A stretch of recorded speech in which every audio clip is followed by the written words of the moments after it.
尊敬的各位来宾、女士们、先生们，大家上午好！智能交通主题活动正式开始。现在，请中国国际商会秘书长孙晓先生主持开幕致辞环节。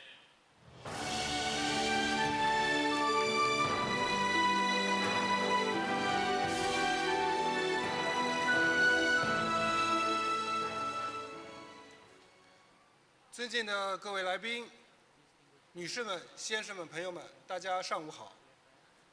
我是中国国际商会秘书长孙晓，非常高兴能够主持本次会议。本场活动由中国国际商会、中国国际贸易促进委员会机械行业分会共同主办。The CCPIT Machinery Chamber of Commerce, and is also supported by WIPO.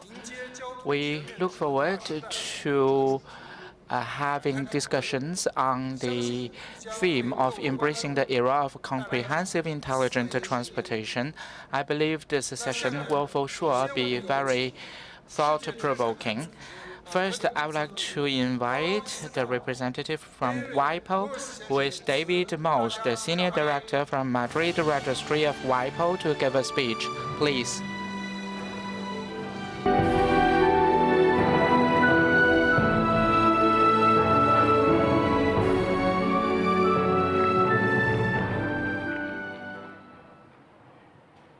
Distinguished guests, ladies and gentlemen, it is my distinct honor to address you today at the Forum on Smart Vehicles during this third China International Supply Chain Expo.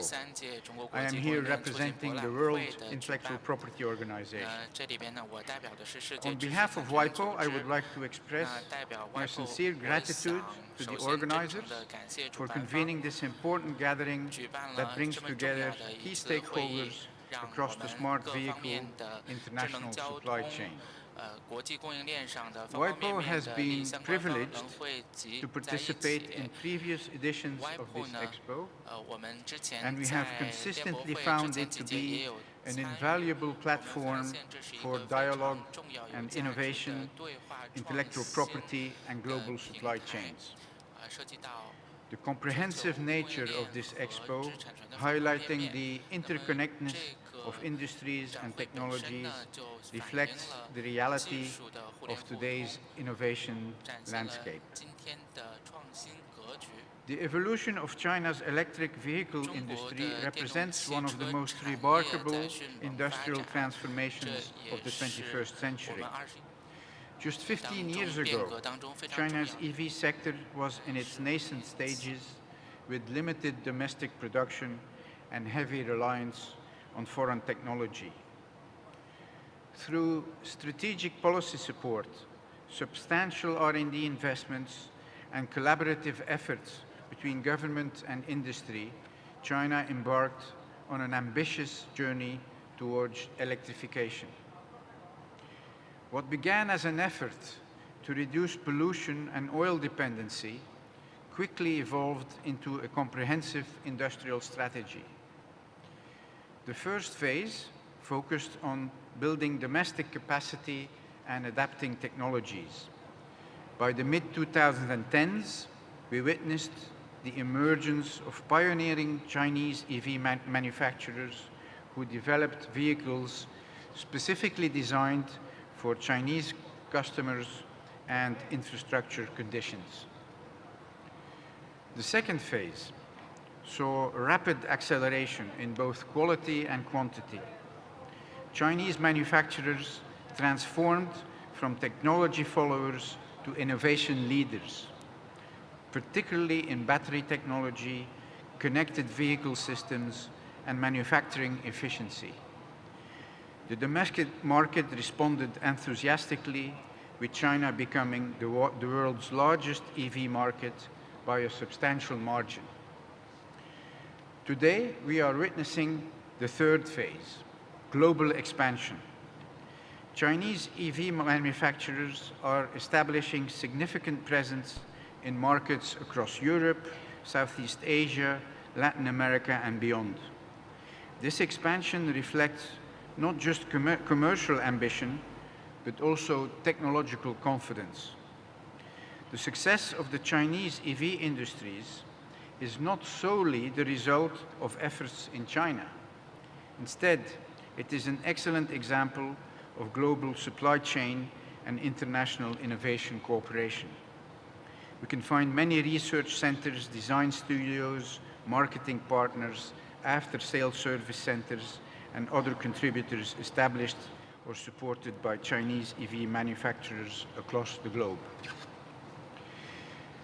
This expansion goes beyond simply exporting EV products abroad. Notably, it marks what I would describe as a reversal in the dynamics of technology transfer.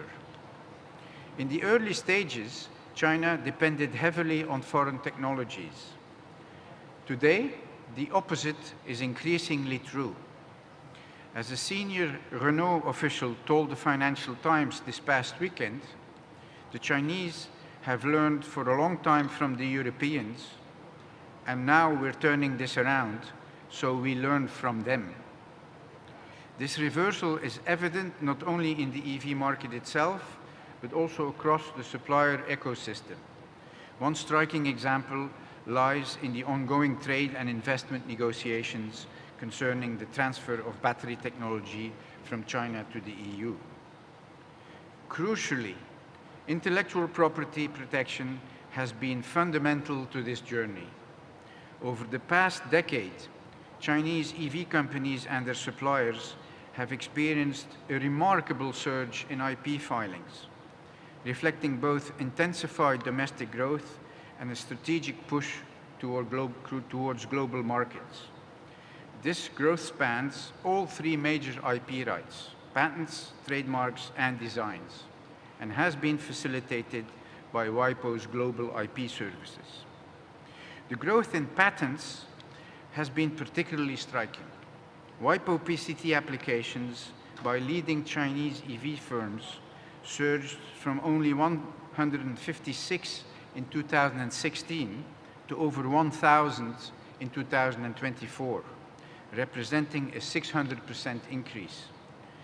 Companies like Geely, GAC, and NIO have shown a clear preference for using the WIPO PCT route over direct foreign filings to secure broad international patent protection, particularly for innovations in electric drivetrains, batteries, autonomous driving, and smart vehicle systems.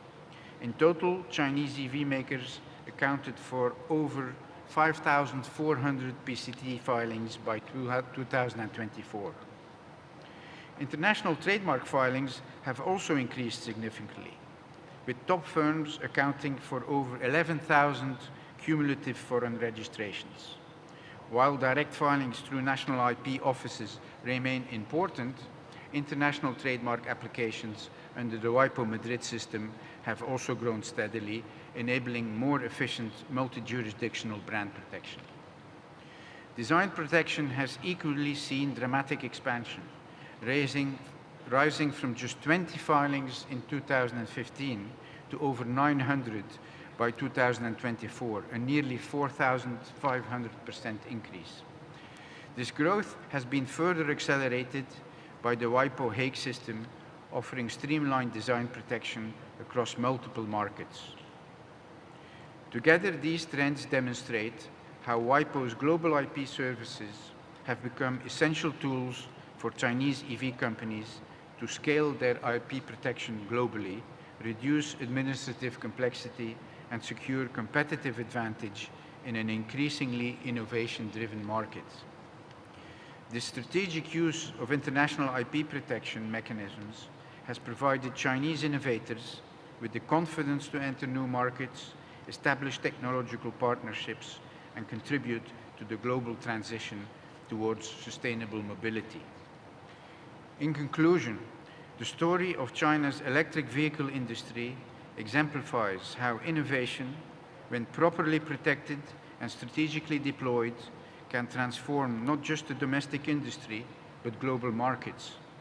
As we face urgent global challenges in climate change and sustainable development, this industry demonstrates how technological innovation supported by robust intellectual property frameworks, can accelerate positive change.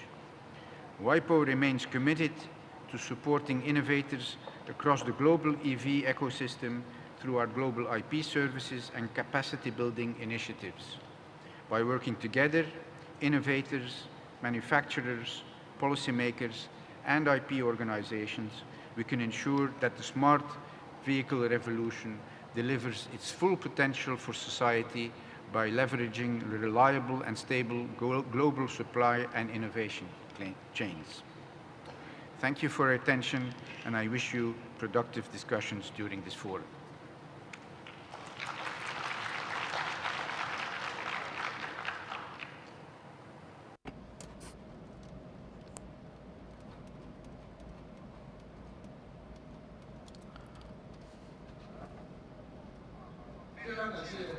Thank you so much, Mr. David Moose, for your kind remarks on the Chinese EV industry and the smart mobility.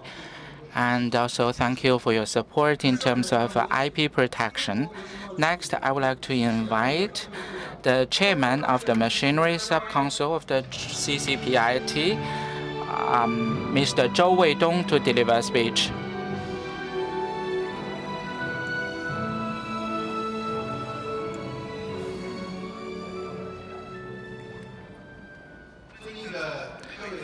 Distinguished guests, my industry colleagues, ladies and gentlemen, good morning. I'm very honored to speak on behalf of the Machinery Subcouncil of CCPIT, together with the global partners at the third CISCE, to paint a blueprint for the industry together. The theme of this event is to connect with the world, to embark on a journey towards the future. And that shows our commitment of safeguarding the multilateral mechanism. And yesterday, we heard from the speakers from the government, private sector, and industry organizations. They all expressed their firm confidence. And here, on behalf of the sponsor, I would like to extend warm welcome to the delegates coming from afar, especially the international guests. Thank you so much. At the moment, the global industry chain and the supply chain is experiencing a profound restructuring. Unilateralism and protectionism has brought about increasing risk of supply chain disruption. We are convinced that only through being open can we achieve development. Only through collaboration can we have a win-win growth. And today the theme is to embrace the era of comprehensive intelligent mobility. Intelligent transportation is not only a technological reform, but also a driving force for the global supply chain. Currently, we have achieved a lot, and also we are facing a lot of challenges. First, the technological shortcomings need to be overcome. The core areas such as vehicle operation system and high computing chips still rely on import, and localization process needs to be accelerated. The Ministry of Industry and Information Technology has launched a pilot program for access of intelligent networked vehicles to promote technical standardization and safety verification. Second, industrial collaboration needs to be deepened. Automakers fighting alone are difficult to cope with global competition. The Geely, Expo, and other companies are transforming evolution into win-win by sharing technology platforms and building ecological chains. Third, intellectual property rights export globalization. The international layout of intelligent connected technology needs to rely on the patent system and the standard disclosure system. China is actively participating in the formulation of international standards such as ISO to promote the Chinese solution to the world. Looking back over the past 3 years, this supply chain expo has witnessed China's transformation from global factory to a source of innovation. This expo is not only a display platform but also a catalyst for global industrial collaboration.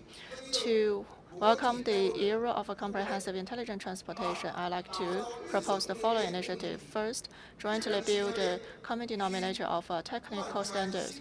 We call on all the countries to break down technological barriers and promote mutual recognition of international standards in areas such as AI, algorithm, vehicle road collaborative protocols, and data security.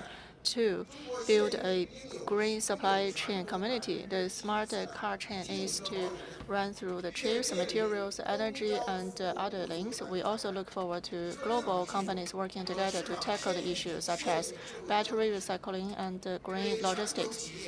Thirdly, activate the new blue ocean of the market. China has 74% of a country's motor vehicle ownership, but face challenges such as insufficient public transportation services. Internet of Vehicles technology can unlock a country-level smart transportation market. The Supply Chain Expo is fulfilling the mission of building a community with a shared future for mankind by connecting the world. Let us remember that this innovation in transportation, every flow of data and every inch of intelligent road will eventually become powerful driving force for global sustainable development. And the machinery industry branch of CCPIT is willing to work with all the colleagues present here to sail towards the broad future of intelligent transportation. Thank you.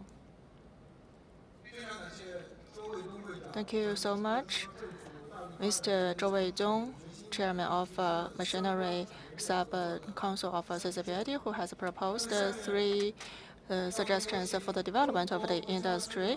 Now, let's warmly welcome Mr. Ni Wenhui, Vice Chair of CCPIT, to give remarks.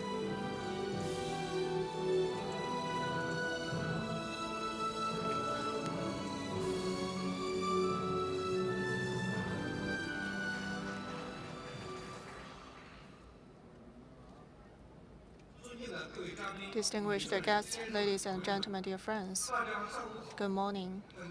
I'm very delighted to, during the 3rd China International Supply Chain Expo, attend the thematic event on smart transportation. On behalf of CCPIT and CCOIC, I'd like to warmly welcome all the guests, and also for those who have supported the Supply Chain Expo, I'd like to express gratitude. President Xi Jinping emphasized that we should establish a secure, stable, efficient, smooth, open, inclusive, and win-win global supply chain system and industrial chain system. The world is undergoing profound changes. The same is the reshaping of a global supply chain. In this process, we will witness some disruption forces as well as proactive forces to emphasize connectivity. The Supply Chain Expo is to establish a platform to deepen the collaboration and seek for win-win collaboration. In the past several years, the Supply Chain Expo has been increasingly widely recognized, which has become a platform for women cooperation and opening up and reform. For the 3rd China International Supply Chain Expo, the overseas partners accounted for 35% professional audience come from 100 plus countries.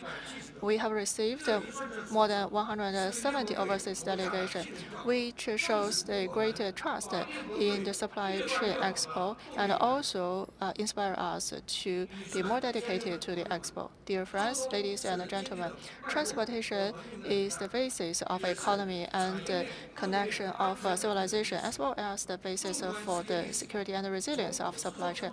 Over the past 1,000 years, from the ancient Silk Road to the modern transportation, it has always been facilitating economic connectivity and people-to-people communication.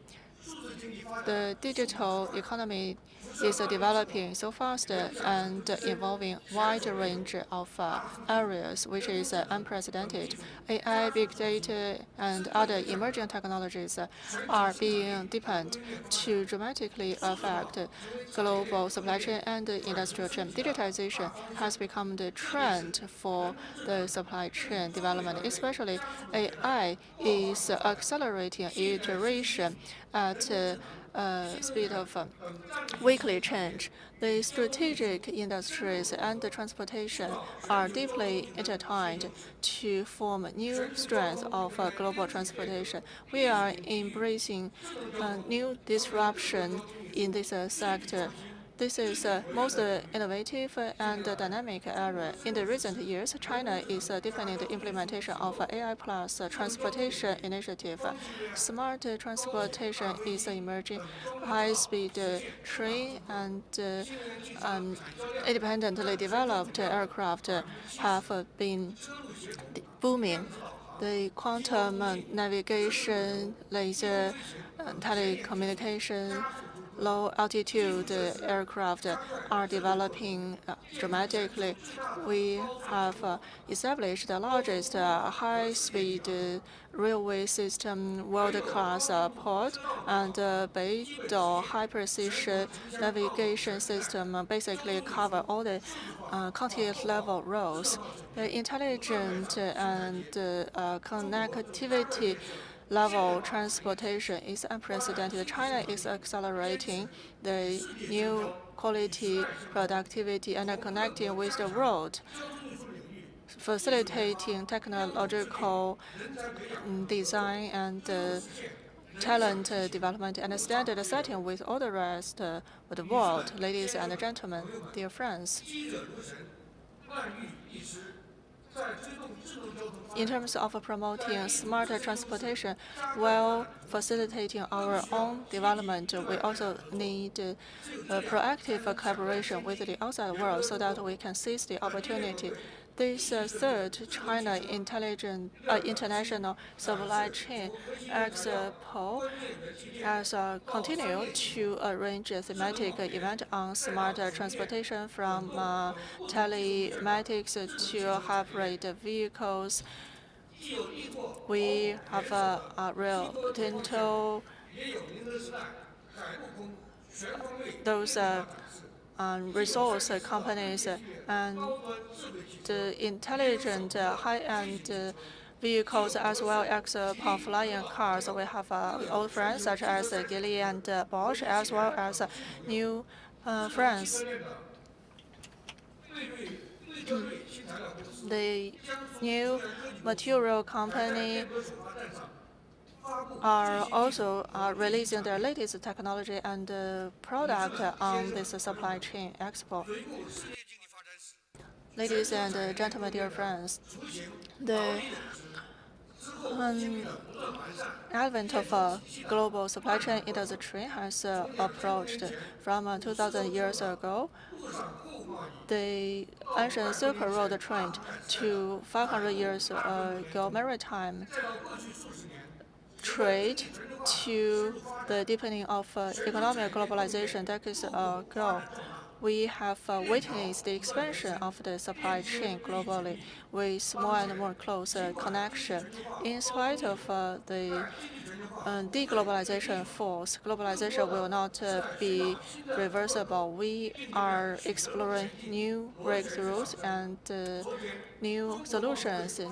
Yesterday, the Global Supply Chain Promotion Index released by CCPIT pointed out that the overall supply chain promotion index is still going up.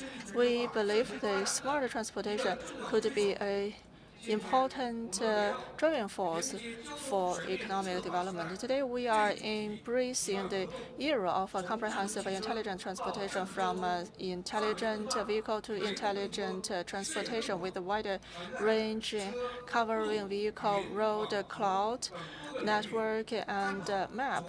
We discuss the issues from smart transportation, smart road, smart vehicle to smart urban development. We will focus on the supply chain to provide this platform for communication, experience sharing, product launch, and collaboration. Hopefully, you could take good advantage of this good opportunity to better facilitate upstream, midstream, downstream integration and collaboration among industry, academic world, and research institutes. Ladies and gentlemen, dear friends, President Xi Jinping instructed the International Supply Chain Expo to better serve the world and play a bigger role in opening up the economy. Domestically, we have 1,182 local trade promotion organizations in the world. We have over 300 business promotion mechanisms. We hold seminars, workshops, forums, organize visiting delegations, and also provide service in terms of arbitration, mediation, and we organize delegations to participate G20 and Asia-Pacific forums. In the future, CCPIT will take advantage of its own strengths, deepen collaboration with domestic and foreign companies, build up a high-end platform. In terms of connecting the world, creating the future, we will reinforce each other, advance a high-quality development of smart transportation jointly, establish a safe, secure, efficient, convenient, green, open, resilient, and inclusive, sustainable transportation system to build up the global village. In conclusion, I wish this thematic event a complete success and wish all the distinguished guests good health and a pleasant stay here. Thank you.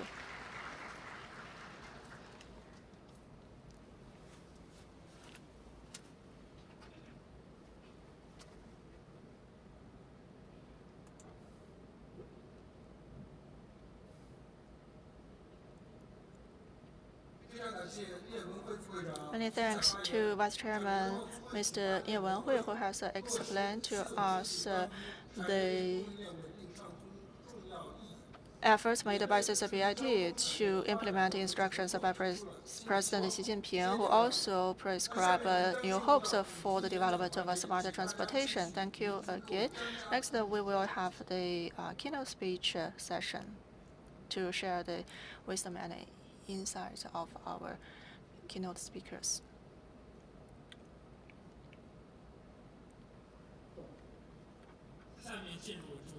Now we have the keynote speech session. First, we will give the floor to the Chief Development Officer of International Federation of Automobile, FIA, Mr. Habib Turki, to give a speech.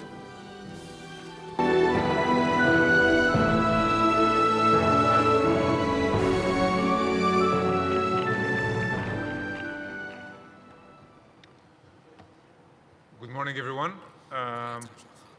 Allow me to start my keynote speech by thanking CCPIT and the organizer for giving us the opportunity to present what FIA is about and to discuss the evolution of motorsport and mobility with our friends here in China. So I will start my presentation by introducing to the audience what FIA is and what motorsport is about. FIA is an international organization that governs motorsport globally. Maybe some of you are familiar with it if you are Formula One fans or rally fans, for example. But we are a quite old organization. We have been founded 121 years ago in 1904 in Paris. We have a president from the United Arab Emirates, Mr. Mohammed bin Sulayem, who has been elected in 2021 with a strong mandate to make FIA more diverse and more inclusive. We have approximately 273 members across the world. We are present in Switzerland, that is where I'm based. We have our historical headquarters in Paris, and we also have the new offices in London. So truly a global organization with members representing both motorsport and mobility from all the corners of the world. FIA has two main pillars. It is, on the one hand, the world governing body of motorsport. It is at the same time, an organization that is very active in promoting safe and sustainable mobility. And we will see together that basically these two are intimately intertwined.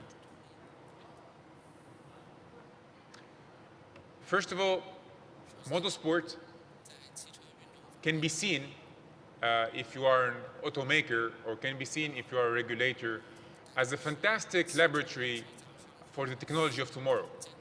It is a laboratory for sustainable transport. Thanks to motorsport, we can test, we can develop, we can do some solid R&D for the technology that we will see on our roads tomorrow, with a strong focus on sustainability and safety. I often say that whatever works for a Formula One pilot that is driving at 220, 230 kilometers per hour would most likely work for me if I drive in the city at 30 or 50 kilometers per hour in terms of safety. So this is what motorsport brings to us. Basically, motorsport is about keeping performance or enhancing performance while at the same time having a sustainable development agenda. So you can view motorsport, and this is a Formula One car from Mercedes, as a living laboratory for the automobile industry. FIA, we govern the 7 world championships. Maybe some of you are familiar with at least one of those. We govern globally Formula One, Rally, WRC, the World Endurance Championship. Maybe you are familiar with the 24 Hours of Le Mans. Formula E, we were here in Shanghai a couple months ago in June for the Formula E Grand Prix. The World Karting Championship, this is our grassroots activity. The World Rallycross Championship and the World Rally Day Championship. So basically these are the 7 world championships that the FIA owns and governs. And these 7 world championships are actually laboratories where you can test all sorts of fuels, all sorts of engines, all sorts of tires, artificial intelligence, chips, so all sorts of new technology that will make the mobility of tomorrow. In addition to that, FIA is involved in approximately 426 national competitions. So we have World Cup systems, we have regional competitions, 255 and 61. But at the end of the day, approximately every year, we are involved in 426 competitions. But what makes motorsport so special? As I said, it is an extraordinary R&D activity. If you are an automobile maker, you can test your technology, you can see how sustainable it is, you can see how performant your engine is, your tires are, your AI models are. This is what makes motorsport so special. At the same time, it is a fantastic way to showcase your know-how and to work on your brand on foreign markets. Thanks to motorsport, a Chinese automaker can reach audiences in foreign markets. Your brand will be more known. Formula One, for example, we have approximately 24 races a year. Your brand will be seen approximately 24 times, 24 weekends. So people will be watching your brand for hours and hours and hours on their TV screens, on their mobile phones, on Instagram, on social media. So basically, this is what it brings. It brings awareness. It brings brand awareness for your brand if you are an automaker. Not only brand awareness, but also positioning. Because the main message for the Chinese automobile industry is that you belong as Chinese automakers to the same category of elite performance as McLaren, Ferrari, Red Bull, Aston Martin. Basically, Chinese cars are not only being perceived as cost-effective, but also being perceived as very innovative, performant, and qualitative. So this is the promise of motorsport. This is what motorsport can bring to the Chinese automobile industry. So not only it is a great R&D venture, not only it is a great way to do research and development, but it is also a great way to raise awareness about your brand and to position your brand on foreign markets. A lot of innovation has come from the world of Formula One and has been integrated into the mobility of today. So this is not a secret. We can say the same thing about Formula E and electric vehicles.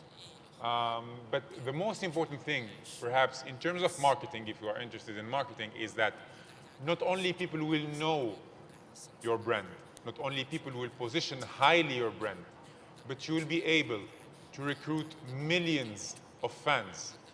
Here we have a Ferrari car. Ferrari is perhaps one of the most known brands in the world. People will be your friends. They will be your brand ambassadors. They will tell your story. They will identify with your values, the values of the Chinese automakers. This is how mighty sport is.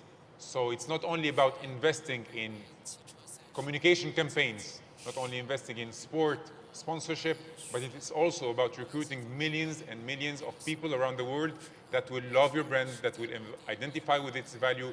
They will talk about it to their friends. They will raise your flag. They will wear your merch, and they will be your permanent ambassadors. This is what makes sport so special. Sports unites. Sports builds bridges between nations, but also sports is a fantastic way to tell a story about Chinese innovation. One of the innovations that came also out of motorsport that has impacted the way we transport our goods, because I'm very conscious that the CCPIT and the CISCE is very much about international trade and transport, obviously. A lot of innovation that comes out of motorsport impacts the way we do trade, the way we do transport. For example, we have in Europe the FIA European Truck Racing Championship, or as we call it, ETRC. A lot of new technologies are tested in the framework of this championship. A lot of new technologies are coming out of the lessons learned from these kind of championships. And one of the examples is the integration of 100% of sustainable fuels in this championship. So we wanted to test that fuel, see how it behaves for the transport of goods, because this is what we're talking about. We're talking about trucks. And basically, thanks to this test, thanks to this experiment, we saw that the introduction of these kind of fuels has managed to bring down by 90% CO2 emissions at the same time as we keep performance. So we do not give up on performance. We still have very performant vehicles, very performant technology, and at the same time we managed to bring down CO2 emissions. So this is just an example. This is what motorsport actually can bring to the Chinese automobile industry. It is about research and development. It is about brand awareness. It is about export opportunities to foreign markets. And as we are seeing more and more barriers to international trade, as we see more and more regulations that are preventing us to trade more freely, I believe that motorsport can bring also opportunities to unlock foreign markets for all sorts of companies, actually not just automakers, but all sorts of Chinese companies. You can be in AI, you can be in technology. There is a place for everyone in motorsport. Thank you very much. That was it for me. My name is Habib Turki, and I hope to stay in touch with you.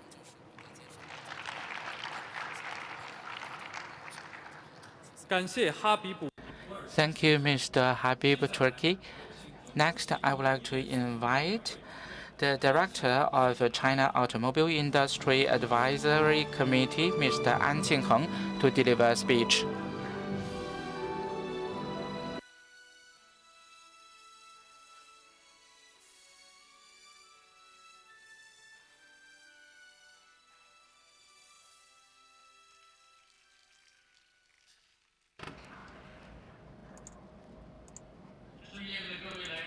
Guests, dear colleagues, good morning. I'm so pleased to attend the thematic event on smart transportation of the CISCE. The theme of this session is embracing the era of comprehensive intelligent transportation. First, on behalf of the China Automobile Industry Advisory Committee, I would like to say congratulations to the organizer, and I'm happy to share with you how the smart transportation can further drive the high-quality development of the automotive industry. In today's world, the automotive industry is experiencing changes unseen in a century. Now we are rolling out electrification. As we know, electrification in the automobile industry in China has been quite mature. So in the meantime, being smart has become a realizable driving force rather than just a technological vision. Next, I will talk from 4 aspects to share with you the current progress and the future outlook of the smart automobile industry. I will go through the 4 paths very briefly. They are the China's practices, the global driving force, the technological trends, and our recommendations. So in the first part, I will elaborate on how China has been providing impetus for the global smart mobility course. The China's practices are demonstrated in the following aspects. First, we have the national strategy and the regulations to guarantee the smooth growth of the industry. In the interest of time, I will not read all the names of the policies and the regulations. Second, we have the market as the leading force to have benefits from the economies of scale. In 2024, the passenger vehicles above level L2 autonomous driving account for 55% of all the smart driving solutions, and smart assisted driving system is now a key criteria for the consumers to select a car brand. And we expect that by 2030, the incremental manufacturing capacity of smart cars will be 2.58 billion market value. And also, we are leveraging the technological advancement to make a leapfrog breakthroughs in key areas. We know that we have the autonomous driving algorithm, like the laser radar, high-definition maps. So we are making use at a rapid speed We know some microchips like black sesame, which empowered the automobile industry. Several years back, they were non-existent, but now they are very competitive. Also, we have the Huawei computation platform, the Baidu Apollo platform. They are also internationally, technologically competitive. Fourth Chinese practice is that China now is advancing integrated vehicle road cloud network and map. In terms of infrastructure, more than 50 cities across the country have carried out road testing demonstration for intelligent vehicles, and 32,000 kilometers of test road were open for testing. Fifth practice, the core automotive technology of entire industry are gradually shifting from 3 electrics to 3 intelligences. Over 10 years ago, when we talk about new energy vehicles, we talk about the 3 the electric control, electric motor, and the battery. Now it is shifting to 3 intelligences: intelligent driving, intelligent connectivity, and intelligent cockpit, which has greatly improved the competitiveness of enterprises. In the wave of intelligence, China's automobile industry is transforming from a follower to a runner-up and even a leader by virtue of its forward-looking layout and market vitality, becoming indispensable driving force in the global automobile intelligence landscape. Second part, global driving force. We could say global driving force or driven by the globe. China's intelligence technology also empowers the upgrading of the world's automobile industry. We are deeply enabling the transformation of a global automotive industry through technology sharing, supply chain collaboration, cost optimization, and product accessibility, showing in the following aspects. First, technology spillover and deepen collaboration. China's leading intelligent technology is benefiting the world through open cooperation.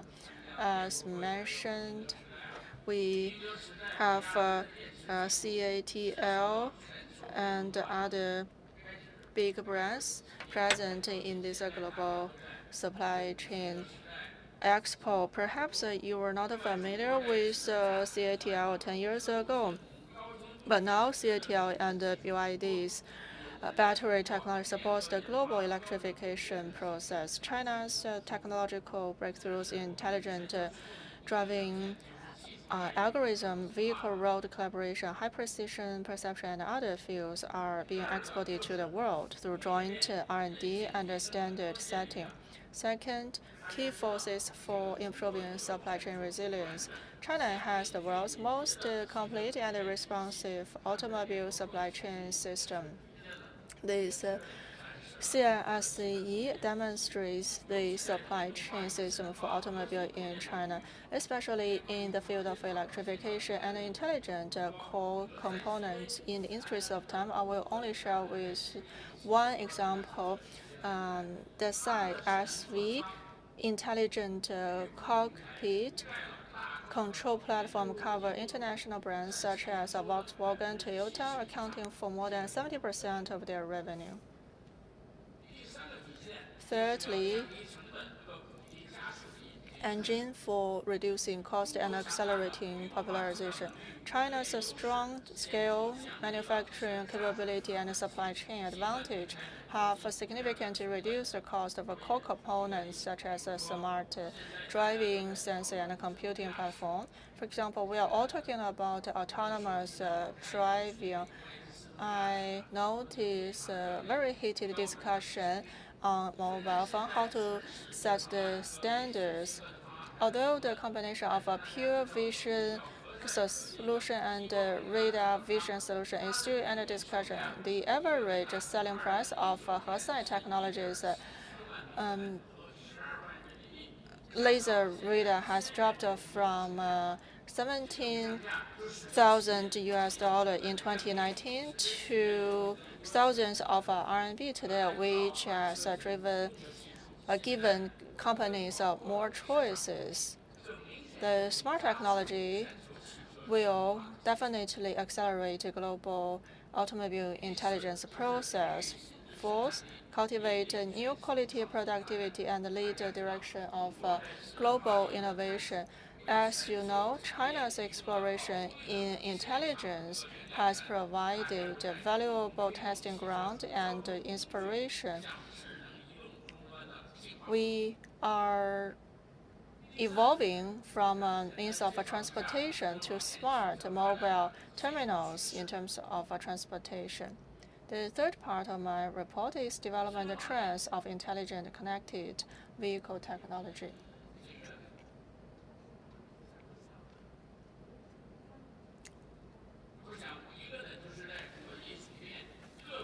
Globally, all the countries are improving autonomous driving policies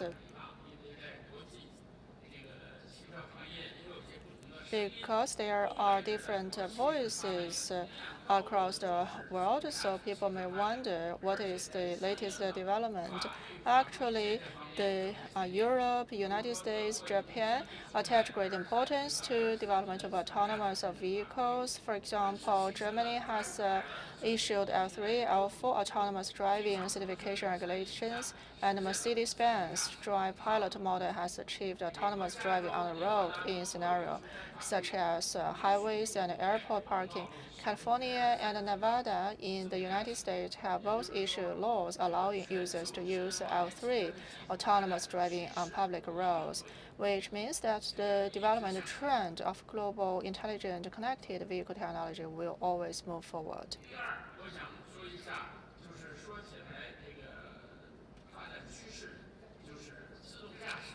Second trend is automobile driving needs to be gradual. Safety is always the technical foundation of intelligent driving.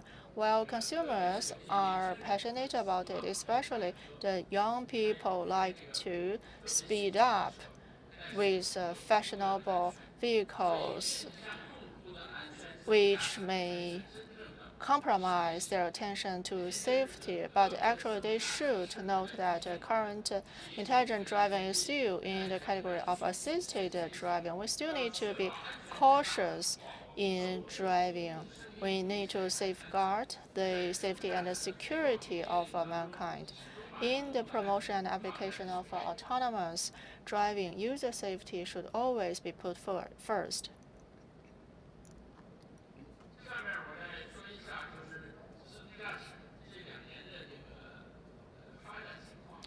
And then I will talk about the development of autonomous driving. In China, we have seen accelerated iteration. In 2022, 2023, we have noticed more integration of technologies. The leading companies have successfully realized L2 highway navigation assisted driving based on high-precision map between 21 and 22. In 23, navigation-assisted driving capability gradually expanded to urban roads, and 24, navigation-assisted driving functions do not rely on high-precision maps and are not limited to regions will be implemented. And integrated AI intelligent driving solutions represented by end-to-end model plus VLM, visual language large model, came into being, presenting bright prospect of truly realizing fully autonomous driving. The end-to-end intelligent driving system represented by Huawei and Li Auto have been developed in large quantity on mass-produced models.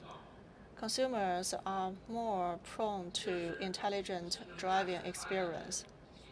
That is about the development of autonomous driving. The fourth part of my report is to provide recommendations for future. We should join hands to draw a new blueprint for high-quality development of global automobile industry.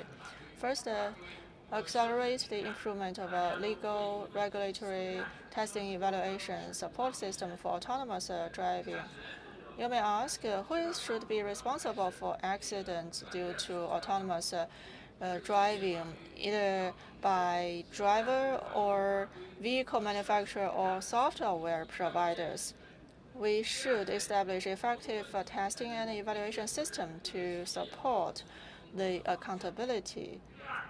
Secondly, we should continue to expand the scope of our autonomous driving pilot project. We recommend to continue to open L3 pilot applications, simplify the access process, allow more technologically capable companies to participate and provide opportunities for full verification of various technical rules. Thirdly, supporting the orderly implementation of user-oriented autonomous driving application scenario. To accelerate the technical development and construction of an ecosystem, we may try to gradually open up the autonomous driving function to ordinary users in a closed venues and fixed area rules, verify the reliability of technology in stages to continuously optimize business model and market penetration. Fourthly, we should actively explore supporting policies for autonomous driving. We need reasonable and science-based legal framework. It is recommended to explore reasonable supporting measures such as traffic law enforcement and smart driving insurance strategies for L3 pilot and output suggestions in stages to lay solid foundation. Last but not least, we should co-establish open and collaborative technology ecosystem. We recommend in-depth collaboration between industry, academia, and research institutions. The Volkswagen and Horizon Robotics are cooperating with each other, and also the technology licensing of CATL prove that reverse joint ventures are on the rise. We should participate and support the standard setting for autonomous driving and remove the barriers for cross-border R&D and market access. Dear colleagues, it has taken more than 10 years for Chinese automobile industry to complete the electrification transformation, and will open a new chapter for high-quality development. The wheels of China's automobile intelligence are getting into a more efficient, safer, and a more sustainable future. This is not only about technological innovation, but also expedition for mankind to realize the dream of mobility. We look forward to working side by side with global partners, riding the wave of intelligence and drawing a magnificent blueprint for high-quality development of automobile industry. Thank you. Thank you, Mr. An Qingheng. Next, we will give the floor to the Deputy Director of Research and Development Institute of Dongfeng Motor Corporation, Mr. Zhang Heng, to make a sharing.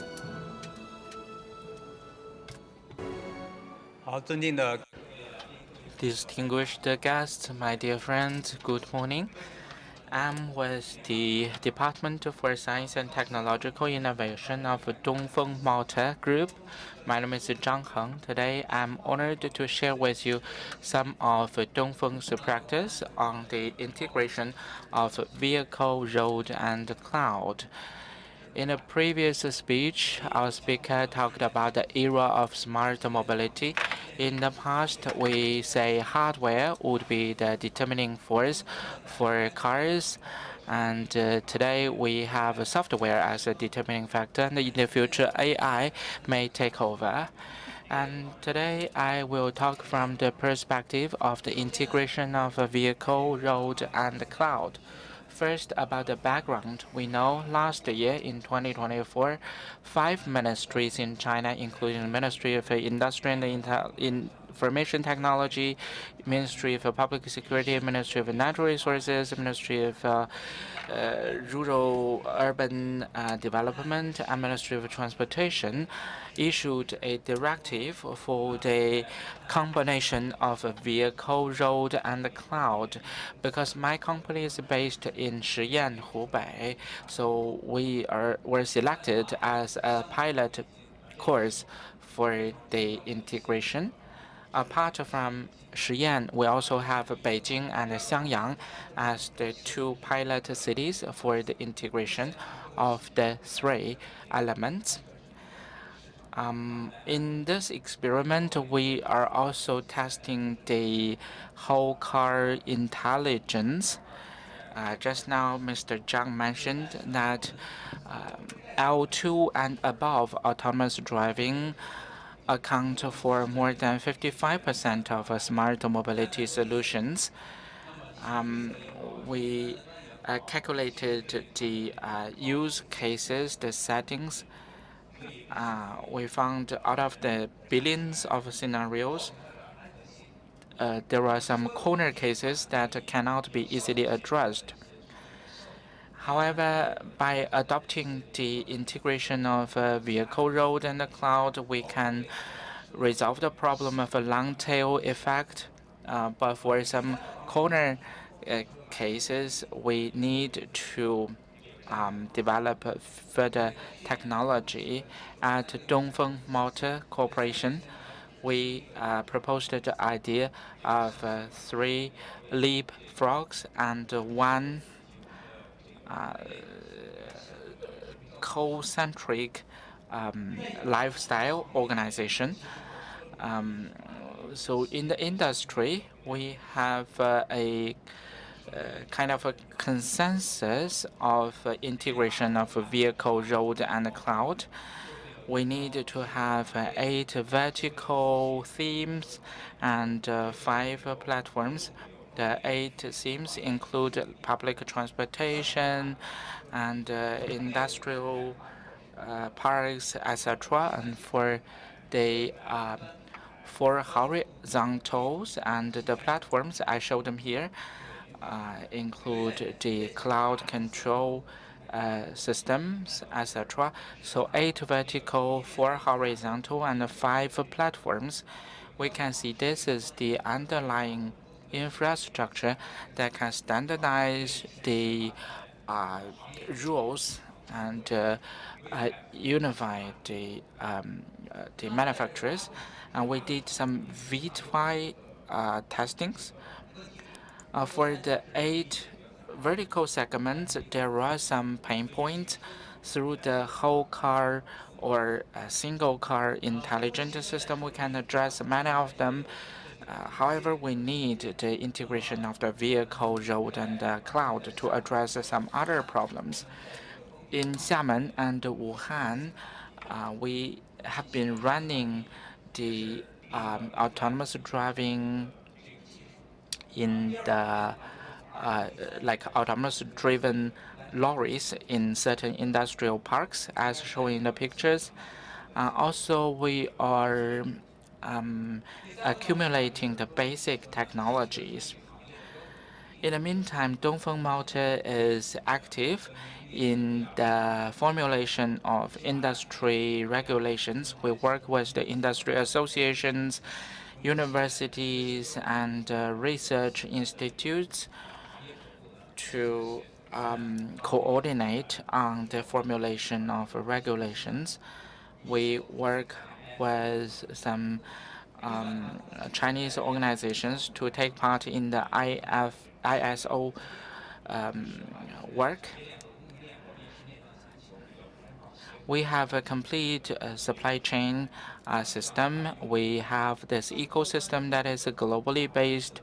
Through the high-end collaboration with the supply chain stakeholders, we can improve the competitive advantages of the Dongfeng products. Next, I will talk about the concrete practices for integration of vehicle, road, and the cloud. At the headquarters, we set up a task force, as we know that Dongfeng Motors specialized in component and car manufacturing. By setting up this task force, we can further explore the use cases, we can do the business case study, and facilitate collaboration across sectors. And then we have the collaboration in the 4 pilot cities, like the robo-taxi and the Siren bus. We are working in Wuhan and in Shiyan. It is a key test course for the commercially used vehicles like cargo transportation. And in Xiangyang, we are doing urban logistics. In Xiangyang, there are many manufacturers like Dongfeng Nissan, Dongfeng Nanotechnology. So the ecosystem for the vehicle and road network is favorable. Although Xiangyang is not in the latest batch of pilot course, but several years back it was selected as a pilot course. So we are working with Xiangyang. We hope that once we develop sophisticated technology in Wuhan, Shiyan, and Xiangyang, we can further scale up to the entire Hubei province. In Beijing, Yitang, we have this national smart connected vehicle innovation center taking the lead to coordinate many manufacturers to do the testing. And for the Jingjinqi expressways in Beijing, Tianjin, and Hebei, we are working with the Rongwu Expressway Management Company and Hebei Transportation Investment to test out the vehicle road connection. Next, I'll give an example on the port. Because in seaports, the use cases can be complex. There are the stockpile of the containers. Some trucks are autonomous driven, some are driven by a human driver. So in recent years, the development of autonomous driving in seaports have been remarkable. Yet there are still some pain points, like in the stockpile, the containers can be piled up to a great height, and the sensor may become less sensitive because of the physical obstacles. Just like if something is blocking the way, we cannot sense the object very efficiently with our eyes and ears. So here we need some aids, like some differential-based technology to improve the accuracy. Why we need great accuracy here?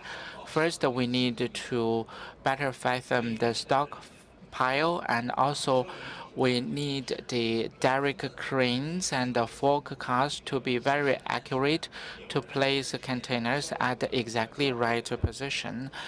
Also, we need the accuracy to guarantee the safety when cars run into intersections. Here you can see from the chart the efficiency is improving constantly. However, it has not reached on a par with the human driver accuracy. But with the advancement of the single car intelligent system, as well as the integration of a vehicle, road, and the cloud, we believe in the near future the efficiency will be even better than a human driver system. Another use case here is a parking lot.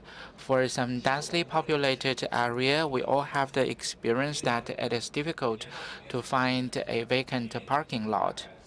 At the Research Institute of Dongfeng, we are having this problem. We have over 4,000 employees, but the limited parking space make it difficult to find a vacant lot.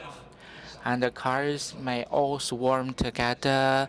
The parking, the pulling over experience can be not so pleasant.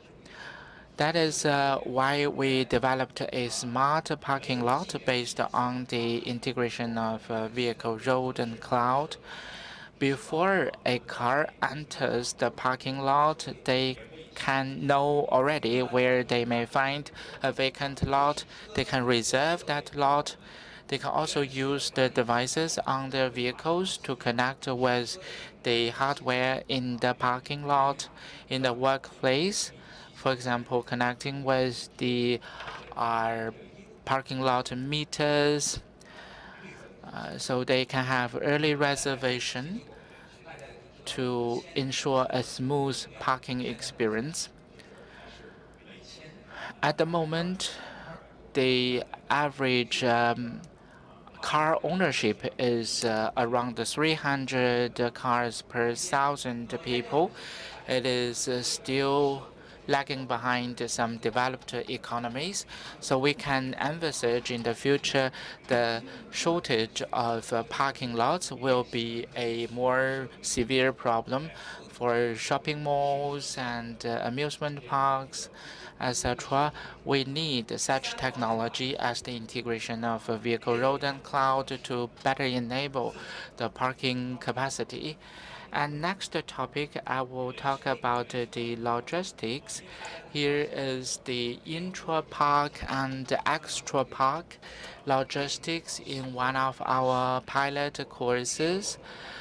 We know that logistics today are primarily based on demand. That is why we need better control. In a given park, if we have many lorries and components cannot be delivered in an efficient way, there will be some under performance or congestions. Through the internet-based connection of the vehicle and the road, we can better enable the lorries here. Using the lorries as the terminal of sensing, they can be part of the sensory network of the road and of the transportation system. So the integration or the coordination of vehicles and the roads will work not only for L2 and above, but also for L1 and the more rudimentary driving system. Currently, we have retrofitted some parks with the hope to improve the efficiency by 30% and reduce the waiting time for the drivers by more than 30 minutes. The drivers all welcome such advancement because this will improve their efficiency and they can better plan their tasks. So it is well acknowledged by the end users. That is a case how we can enable the day-to-day work and the life of normal people. In the interest of time, I'll be quick about this robotaxi. Robotaxi has been put into commercial use by Baidu and other sponsors. However, there are some bottleneck issues we need to address. Based on the single car intelligent system and the integration of vehicle, road, and cloud, we further improve the robotaxi system. Here we see another case that is the demonstration project in Beijing on some specific cases such as the green wave traffic lights. We work with the Hebei Transportation Investment and Guoqi Connected Vehicle Company to roll out this one network for vehicle, road, and the cloud. there are such use cases as the cloud-controlled platform based on 4G and 5G telecommunication technology, which realized certain functions. For example, the digital reconstruction of the road work sites and the dynamic speed limit information. So through such integration and coordination, the vehicle and the road can enable each other for better efficiency and safety. Looking into the future, the vehicle road cloud integration will empower the smart transportation. For example, the road logistics based on telematics could have reduced the cost, energy consumption, and also we have empowered urban logistics and smart cleaners so that the urban cleaners can relieve part of their work load. In terms of passenger vehicles, we have a big ambition. We hope that starting with Wuhan, we can build up a smart city to improve the smart transportation. We divide into 3 phases. We start with Wuhan and Shiyan to develop the city cluster or even the whole province as a more intelligent area in central China. And also, we will bring this technology to all the partners across the world if necessary. Dongfeng Motor Corporation is an open platform. Hopefully, global partners could work with us to build up a more intelligent product. Thank you. Thank you, Mr. Zhang Heng. Ladies and gentlemen, next, we will have a panel discussion. Currently, smart transportation industry is booming. The foundation is being consolidated with more rich for application scenarios. In the new stage of accelerated development, AI is deeply intertwined with each link of transportation. IP protection is providing solid protection for this process. In the next panel discussions, we invite experts with a different background to focus on these 2 topics.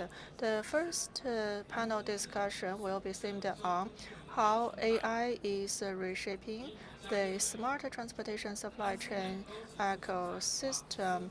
The panelists are Mr. Guillermo Alonso, Director of Vara Investment Promotion Agency, Spain,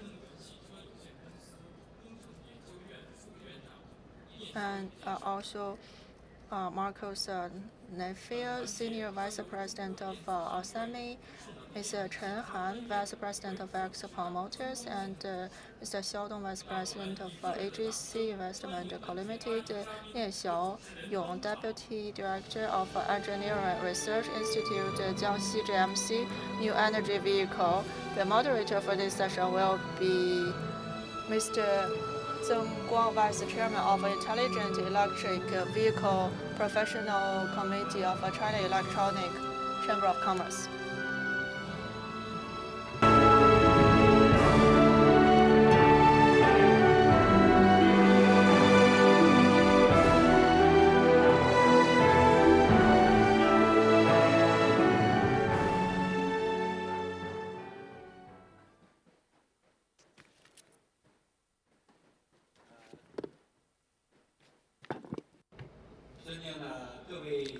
Distinguished guests, dear colleagues, good morning. Welcome to this panel discussion. The theme of this panel is the integration of 2 hot topics or hot industries. How AI is reshaping the smart transportation supply chain ecosystem. AI ever since in 1950 when the British scientist Turing put forward the concept. 75 years has passed. Recently, it has drawn great attention thanks to DeepSeek and ChatGPT. Very soon, it is integrated into all aspects of our life and work, as well as economy, military, defense, etc. It is dramatically changing our way of life and work, as well as our product and industry ecosystem. How comes this change today? We have the honor to have invited the representatives of 4 companies in this sector. 2 are well-known OEM. The other 2 are the internationally renowned component manufacturers. First, we have Mr. Marcus Neville, Senior Vice President of Systems Engineering of SEMI. Next to him is Ms. Chen Han, Vice President of Expo. Mr. Xiao Dong, Vice President of AGC China Holdings.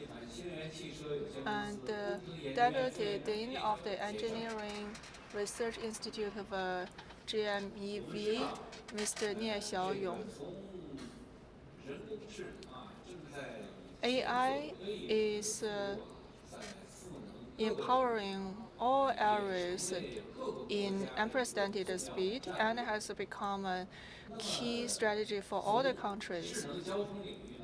Regarding smart transportation, we have smart vehicle, smart road, supply chain risk forecast, infrastructure integration, etc. We can see AI has become a core engine to empower the sector.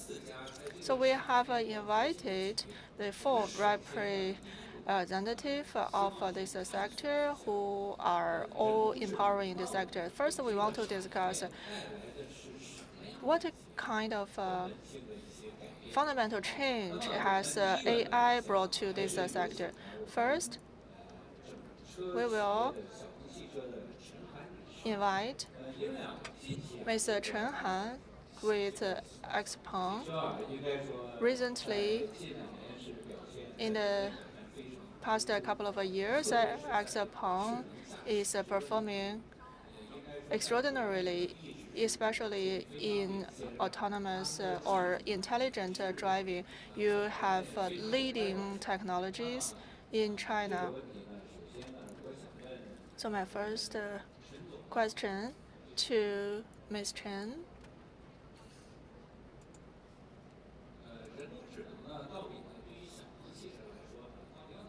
For Expo, what are the distinct role played by AI? And what is your vision for AI-empowered smart transportation, and how those related sectors are integrated with each other, or is there any conflict among each other? Thank you, Mr. Zhong, and also thanks to all the distinguished guests. I'm Chen Han with Expo. We are grateful for this opportunity to share with you our insights on the topic of smart transportation. Expo is a relatively young tech company. We have a history of 11 years, and we are dedicated to future vehicle models. We are new energy vehicle manufacturer. This is the 3rd time for us to attend CISCE. Here we have noticed many partners present at this supply chain expo. Thank you so much for your support and collaboration. Our achievement cannot be made without your support. I believe our humble achievement made can enable us to share with you our experience in terms of our target for R&D and future development. Right now, we are focusing on the 3 technology matrix. You mentioned AI vehicle. We would like to be AI vehicle manufacturer facing the future. And we are also dedicated to producing flying car and embodied intelligence or humanoid robotics. In our E2 hall, you will also witness the release of several new models. So we welcome you to visit us.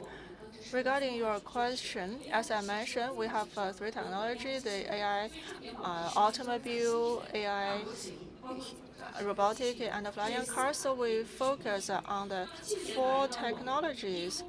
In the recent years, the humanoid robotic and low altitude have been included into government work report. Expo would also like to make contribution in terms of low altitude technology and humanoid robotics, etc.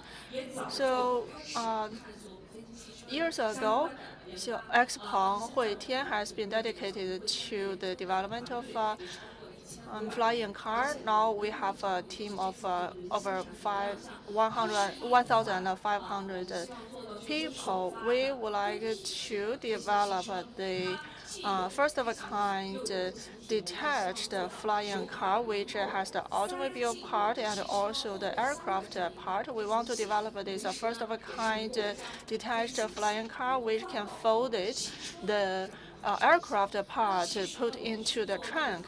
And we develop road vehicle and flying car. We would like to explore new opportunities and potential for the 3D transportation. And we have already received the orders for our product. So we welcome all of you to visit us in our pavilion to see how we can address the pain points in terms of license, storage for flying cars, so that we can provide a vehicle for 30 kilometers sightseeing as well as short distance rescue by means of a flying car. And hopefully we will achieve mass production next year.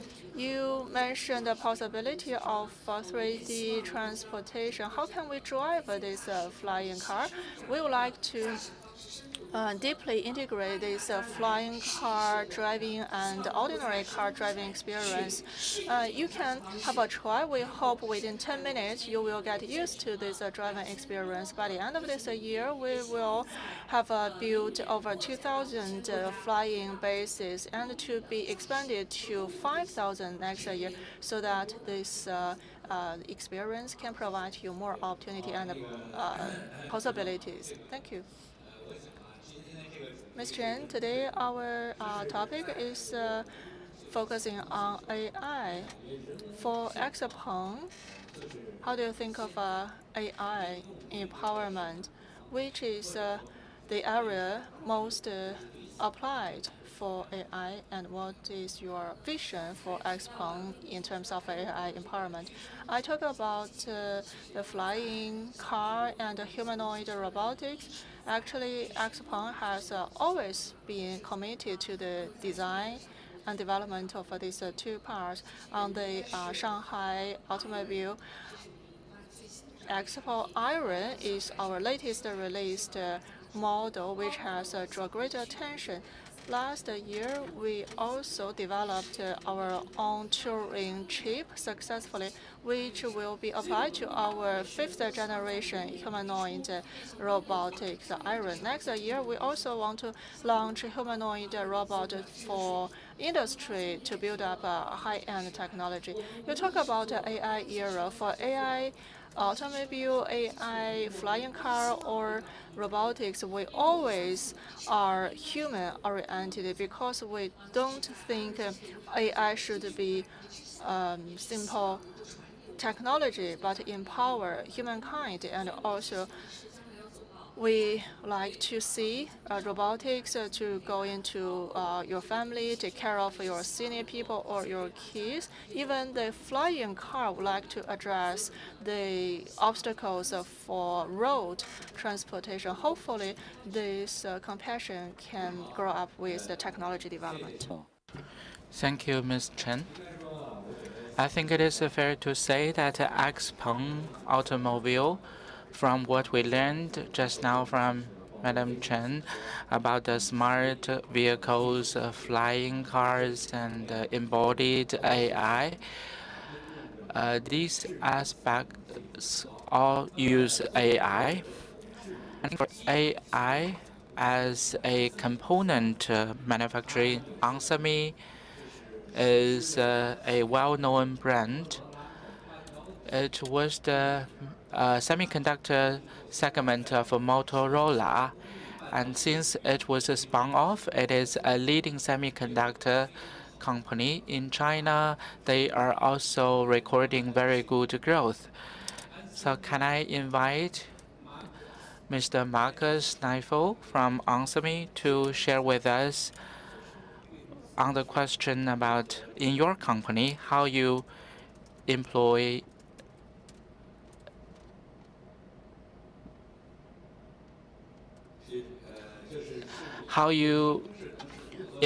AI, how you integrate AI into your core business and your outlook in the China market. And I also invite Mr. Marcus Neifel to share with us about your evaluation and suggestions about smart mobility in China, please. Yeah, thanks a lot. First of all, it's an honor for me here to join, to have the opportunity for this important dialogue. As I mentioned, onsemi is a global semiconductor company with more than 30 years of history in China. We have started 30 years ago in Leshan in Sichuan province, far in the west, one of the first companies who started with technology over there. In the meantime, we have locations, operations in Leshan, Shenzhen, in Suzhou. We are in Shanghai as well as in Beijing.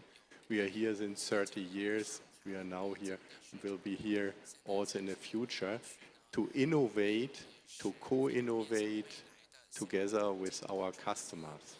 If I talk about our customers, then we are highly engaged with automotive industry here in China. If I look on the recently in Shanghai, it took the Shanghai Auto Place, there have been a launch of about many new vehicle launches, and half of the new energy vehicles with 800 volt architecture have been equipped with silicon carbide technology from onsemi. There are companies like Xiaopeng, companies like Xiaomi, NIO, Li Auto, Geely, and others. Coming to your question of the AI, how we see it, how we integrate it in our core business. For us, first, beside AI, human intelligence, excellence in a company is very important. Excellence in product. We are committed to make the better product, the product which is at the end for our customers. Let me use the example of the flying car. A flying car is converting electrical energy to motion on the road with a nice Xiaopeng vehicle through the air. And here you need reliable semiconductors, power semiconductors, like our silicon carbide, like analog mixed signal, or intelligent sensing. And here AI is used in our processes internally. This is on one side data-based AI to make the product better, that we can contribute. On the other side, if our customers have also AI algorithms to control their flying cars, their new energy vehicles, then we can contribute to these systems with our sensor technologies, with our power semiconductors, etc.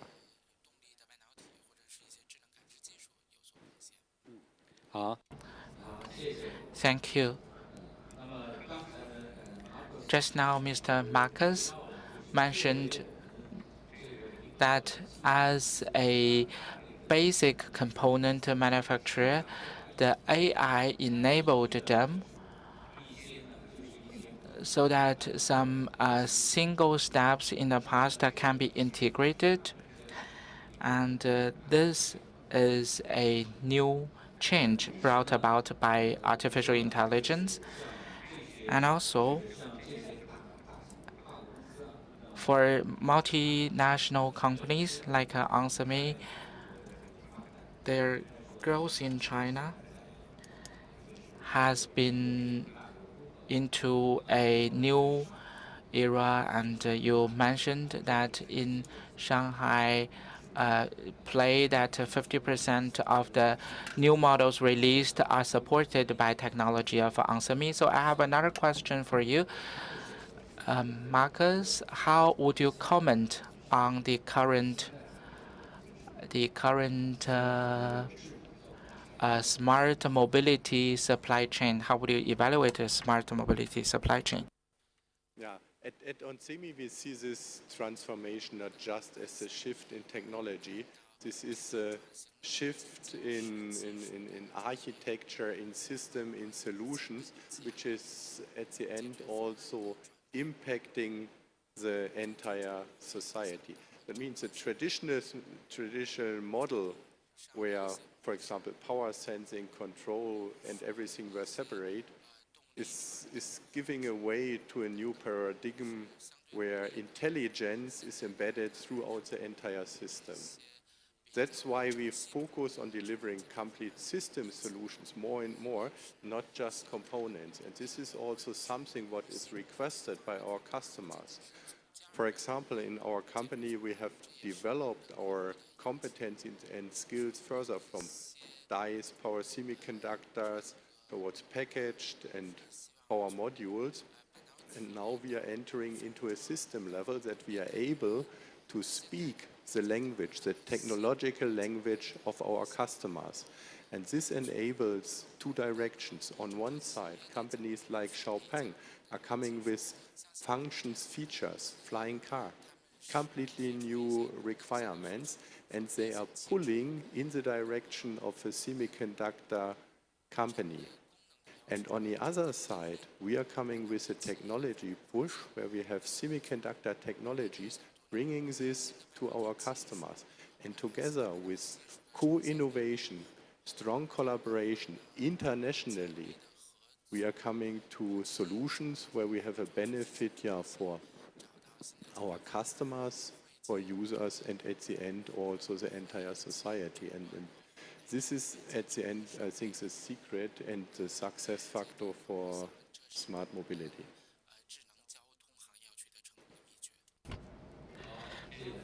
Thank you, Mr. Marcus. Marcus proposed the idea of this ecosystem-based mobility solution.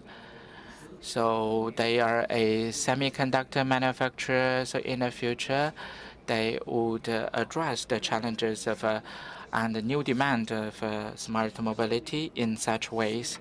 And next, I would invite Mr. Nie from the JMCG. JMCG is a well-known brand and is known for its manufacturing capacity in commercial cars. And now they are also shifting to passenger cars. And JMCG stands out with a unique characteristic. Renault is an investor in JMCG. They have a shareholding of around 50%.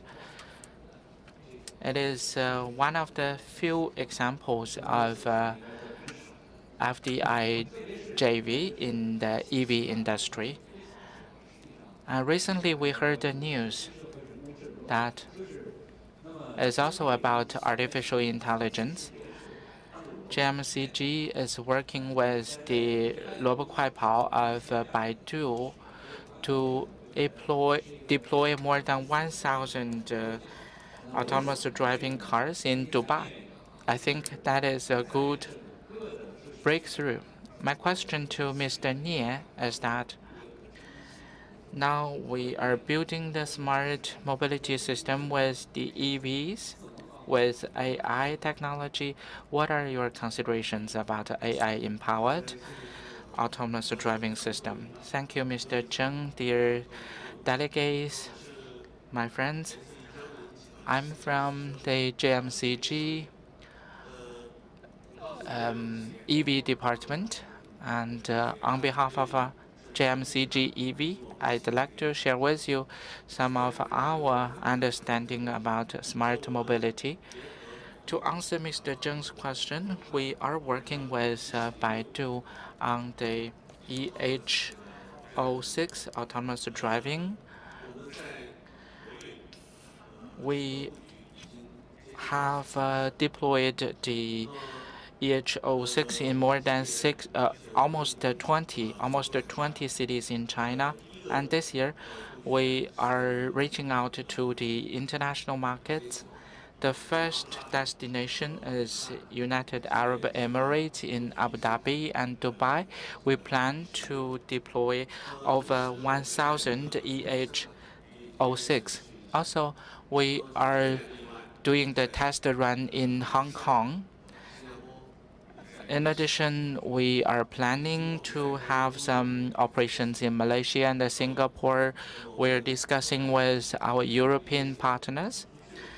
Alongside Baidu, we are further carry forward the Reach Out initiative. That is the general background.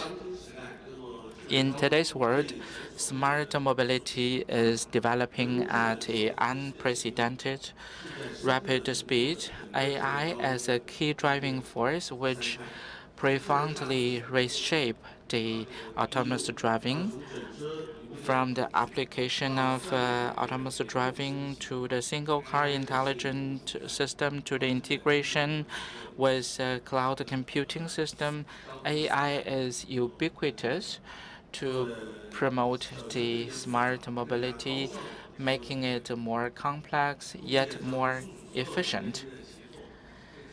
The coordination of different parts can be more efficient and more close, especially in autonomous driving.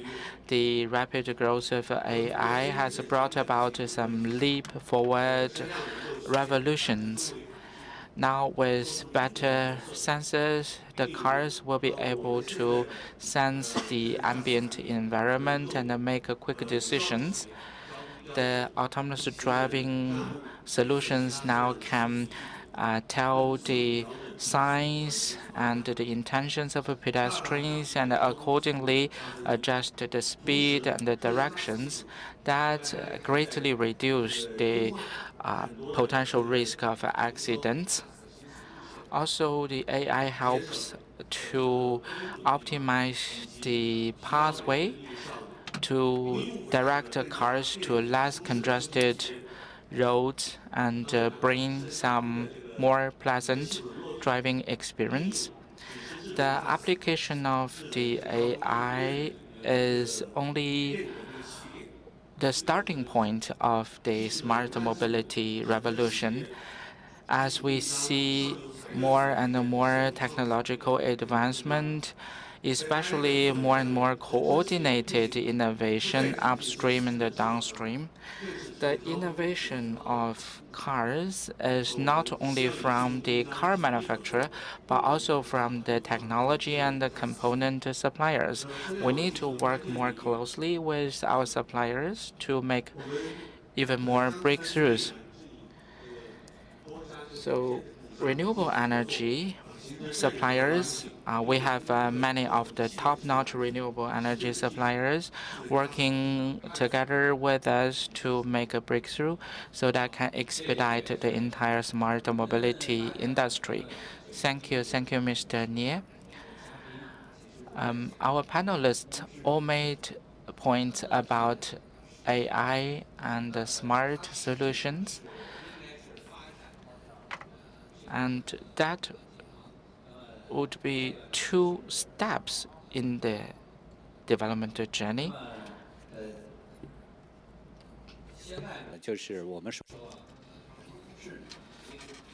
We talk about AI as mentioned by Mr. Nie. An interesting concept. What is AI changing from a perception to thinking to decision-making to action? It has formed an integrated train of thought. So next, I would like to invite Mr. Xiao from AGC to share insights. We are very familiar with AGC, which is a quite renowned company. Previously, we know that were related with glass technology in Japan. How is this traditional glass makers empowered by AI? So we'd like to invite Mr. Xiao to share the experience. Thank you. Thank you, distinguished guests and colleagues. I'm Xiao Deng with AGC. Let me make a self-introduction. Maybe you are not very familiar with AGC. Our original name is different. We started with glass and then covering construction, electronic, biochemical, biomedicine, etc. We have 6 main pillars, and we are dedicated to new material. You talk about autonomous driving and AI. As a new material company, what should we do? Actually, we have 2 parts. One is internal empowerment, and then the other is external empowerment. In the era of AI driving, the software, hardware, and integration are the 3 components. We are mainly involving the hardware. Perhaps this is developed very early, 10 years ago. We develop material. You may know that it takes a rather long cycle for develop new material. When we initially develop a material, first we focusing on energy. Secondly, we focus on data acquisition with the input of material. How in AI era can we empower all the partners to acquire more accurate data for AI decision making? For example, in our company, we have a product related to telecommunication that is a transparent vehicle antenna. Because 5G and 6G signals are shorter wave signal, which means it can be greatly weakened by obstacle. For example, vehicle running on the road, the 5G, 6G signal from outside the car to inside car going through the window, it's difficult to receive the signal. When we have such a glass antenna, we could transmit the signal into the internal of a vehicle without changing the appearance of the vehicle. We can ensure 5G, 6G signal to be received within the car without a compromise. So we can support the telematics by facilitating this strong signal in the car. That is about application of material in data acquisition. Secondly, in AI era, the data transmission and the data application should be exponentially growth compared to traditional gasoline car. So we need digital optical fiber to empower large-scale data transmission, calculation, and decision-making. Regarding energy efficiency, we are focusing on energy efficiency improvement. And secondly, with AI and new material, we can reduce energy consumption. For vehicles, we can empower higher accuracy and low energy consuming decision making. For instance, the high performance, high efficiency hydrolysis technology. We improved the efficiency of producing electrolyte by 100 times. And for laser radar and millimeter, we install them on top of the car, but this may increase energy consumption. Then we put the devices behind the window. This will not only reduce the energy consumption, but also because there is the windshield wiper at the front window, so it can clear the view for drivers immediately. And also we optimize the technology for production. For example, we apply digital twin so that even without adequate actual data, we can simulate the system in computer. Thank you, Mr. Xiao. You introduced to us the AI empowerment of manufacturing. One is smart manufacturing. Secondly, the product is improved inherently. For instance, how to support the intelligent manufacturing based on data acquisition. And externally, you can also support the partnership. Just now, we have the two OEMs and the component suppliers. They all mentioned that in AI era, for each link of a supply chain, you are empowering the sector. For each panelist, we want to talk about a follow-up issue, that is the coordination on the ecosystem. What's your view to share? So first, we'd like to invite Mr. Marcus Neiffer to share your view. Because for the smart transportation chain, I believe it is still under development.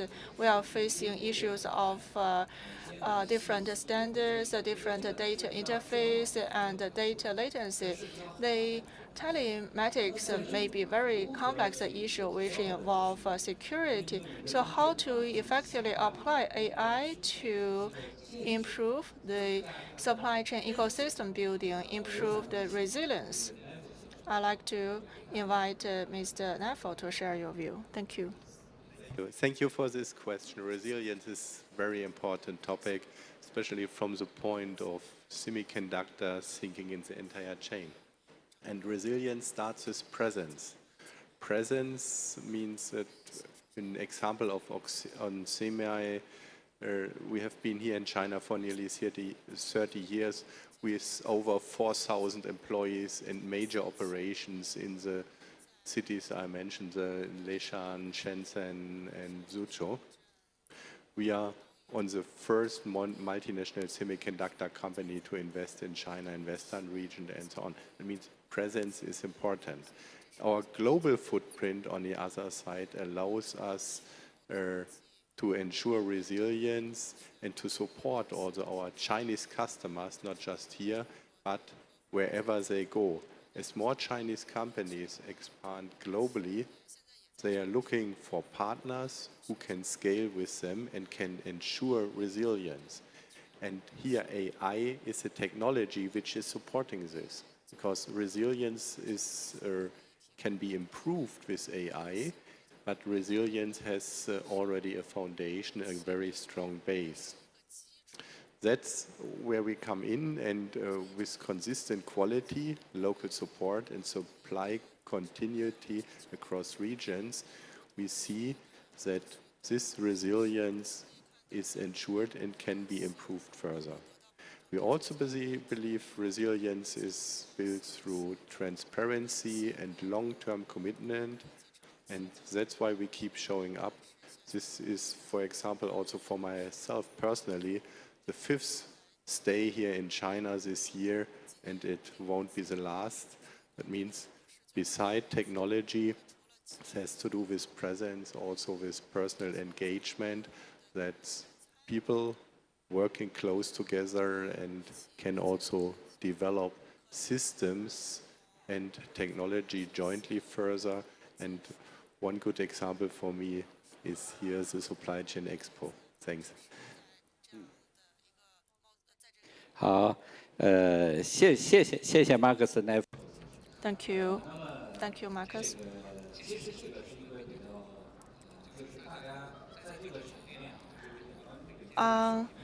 Supply chain, we are interested in one point. In the recent years, we have issues such as chain blocking, chain stoppage due to various reasons. Marcus mentioned how to avoid this chain stoppage, chain blockage. He shared with us his understanding. So first, globalization, global presence. Secondly, establish effective monitoring system across the world. In terms of this response, when we discussed with NAFO, he talked about establishing effective research center across the world, so that for the local policies, regulations, and the supply chain status, you could receive real-time feedback. For us, this is very interesting. This is the understanding of a multinational company. Next, I want to ask Ms. Chen from Expo. Expo, in terms of ecosystem, you have a collaboration with Volkswagen, which is a milestone. Previously, we were learning from an overseas company about their technology. Then in this current collaboration, you are the exporter of technology. So my question is, while promoting smart transportation industrial chain collaboration, what is the trend? Expo, as an emerging high-tech company, how to improve your say in the international partnership? Thank you. Very good question. The essential trend is globalization, internationalization. On the opening ceremony yesterday, it was mentioned this is the 3rd supply chain expo. We believe the international collaboration will be of a higher level, and we further highlight innovation-driven. And here on the podium, we have domestic and overseas company, OEMs, and component suppliers. Just now, Mr. Marcos shared that they also provide a better, smart solution for companies, including Expo. And Mr. Xiao from AGC also shared their good example and practices. So I believe the international collaboration has shown three trends. First, globalization is irreversible. Secondly, the global green, low-carbon development and integration has become the core. Thirdly, in terms of collaboration model, is changing from single transaction to ecosystem. We are not only selling our product or simply compete against each other. We are extending our application scenario and ecosystem. Expo, as always, has been open for international collaboration. Our chairman believes going global should be with long-term vision. Therefore, since 2020, we started going global strategy. Our first batch of cars landed in Norway, which is the first step of our globalization. And since last year, our 2.0 strategy has been accelerated. By the first half of this year, we entered 46 countries, and our product matrix cover more segmented market. Still, by the first half of this year, our overseas sales exceeded 19,000 units with 210 year-on-year, 210% year-on-year growth. Our most popular vehicle models has gained the best sales title, and we have been entered into advanced countries such as Ireland. So we are developing AI-empowered vehicles, but also expanding foreign market. Hopefully, they can account for more than 50%, so that we can become one of the top vehicle manufacturers are going global. You also talk about the global supply chain of a vehicle. Expo and Volkswagen has launched a strategic collaboration, not only about technology export, but also alongside the supply chain. We will have a joint procurement and learn from each other. Hopefully, we could learn from more international enterprises, including excellent suppliers, to collaborate with each other and hedge against global risks so that we can provide a better, more intelligent, greener, low-carbon solution for the customers. Thank you, Madam Chen. I have another question which might be a bit sensitive. That is about data sharing. So indeed, when we think about exporting data from China to elsewhere, in today's smart, intelligent society, we talk about integration of vehicle, road, and the cloud, which require comprehensive data sets. Data can be a sensitive topic.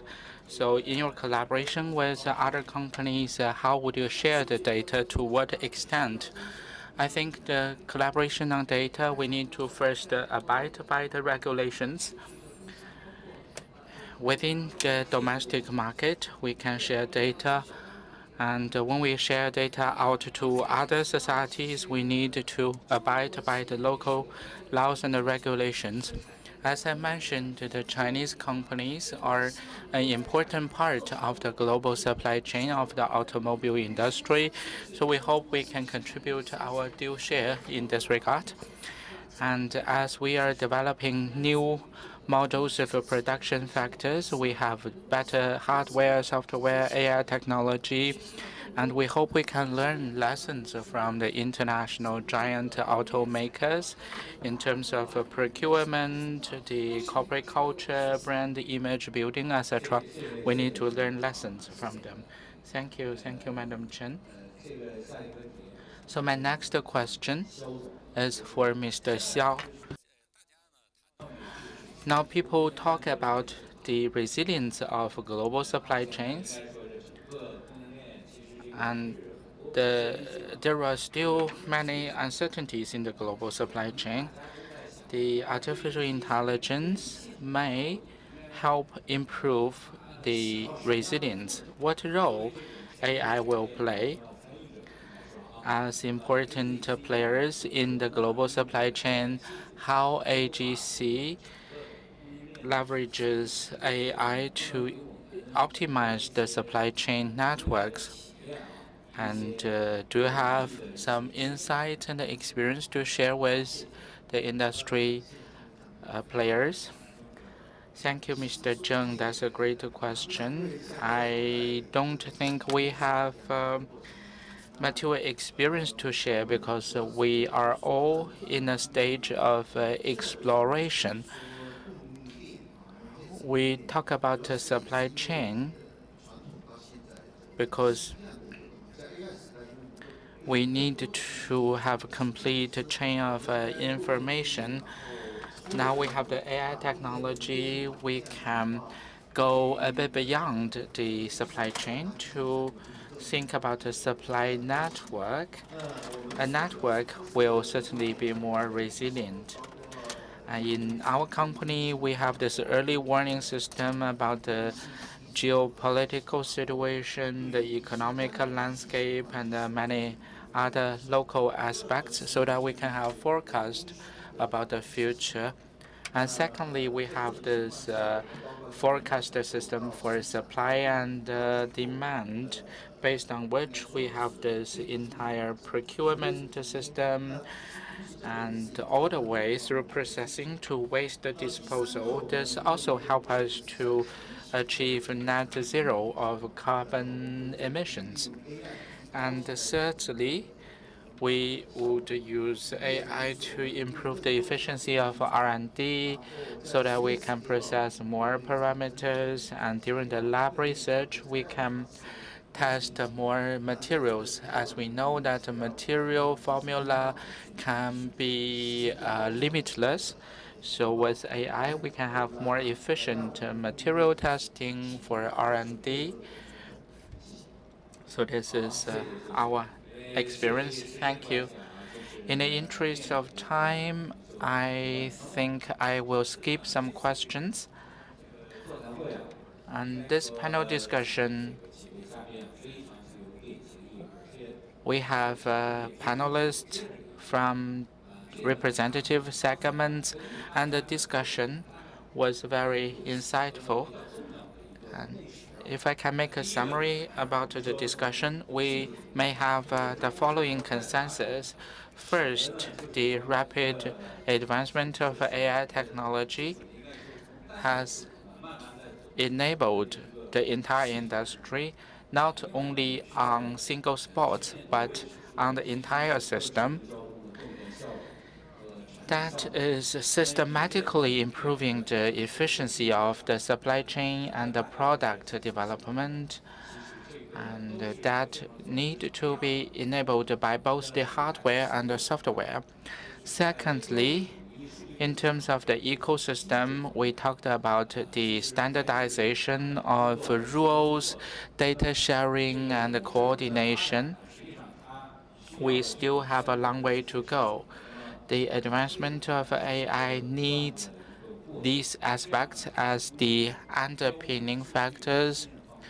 Through the standardization, data sharing, and mutual trust, we can improve the efficiency of the supply chain. When it comes to the ecosystem, we talk about the green, international, cross-function, cross-regional system. How can we best employed AI in building such a system. Just now, the panelists all gave their insights.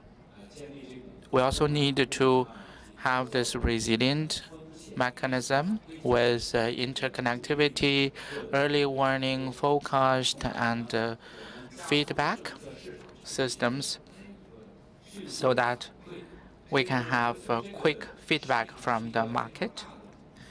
That is a big topic. We think through the discussion on the aforementioned aspects, we can contribute to some input to this session. Thank you, panelists, for your participation. Thank you, the moderator and the panelists. Ladies and gentlemen, next we'll have the second panel discussion.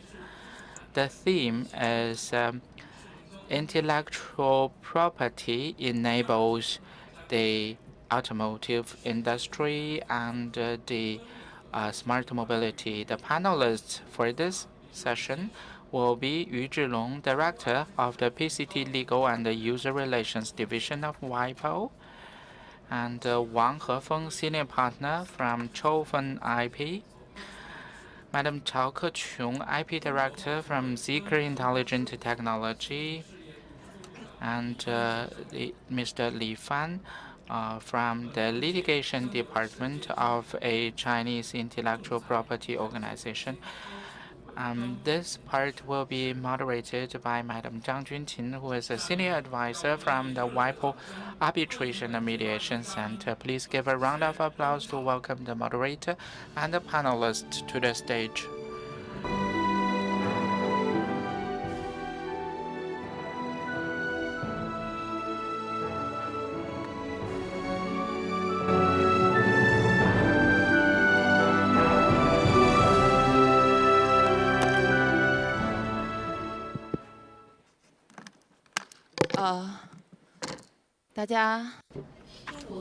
Good noon. We start a bit late, and we still look forward to some informative discussion. So please stay with us, although it's lunch time already. Intellectual property is something we cannot forget in the automobile industry, especially for the EV industry. That is the technical support and the strategic underpinning factor as well. That is why we planned for such a thematic panel discussion on intellectual property. How can we leverage intellectual property to better empower the global outreach of the automobile industry? Today, we have panelists from industry, who is the IP Director of Zeekr Intelligent Technology, Madam Cao Keqiong, and also we have the PCT Division of WIPO, Mr. Yu Zhilong. Also, we have lawyers in the IP field from Choufen IP, Mr. Wang Hefeng, and we have the CCPIT IP Litigation Department Head Li Fan. So before we go to lunch, let's briefly have some really good contents out of this theme.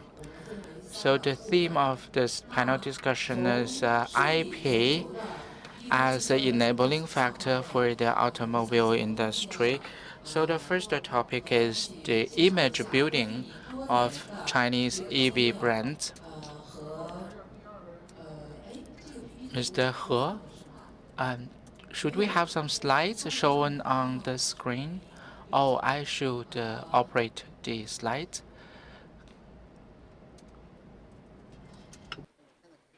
Can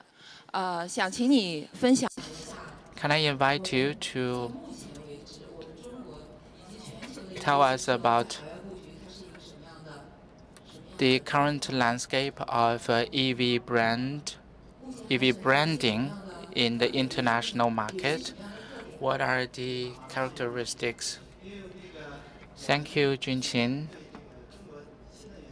Last year, we did a white paper survey about the Chinese EV brand presence in the international market. Here, I would like to share with you some of the data here.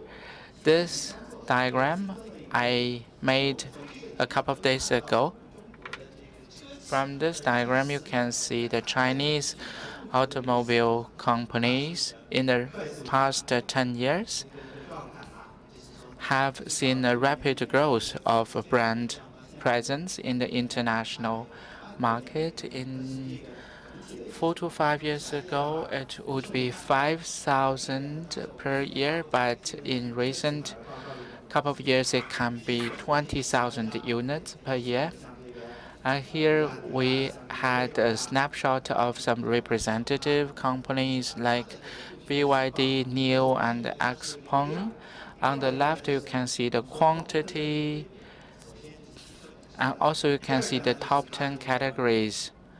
Certainly, first is the automobile, and then some automobile service and intelligent solutions.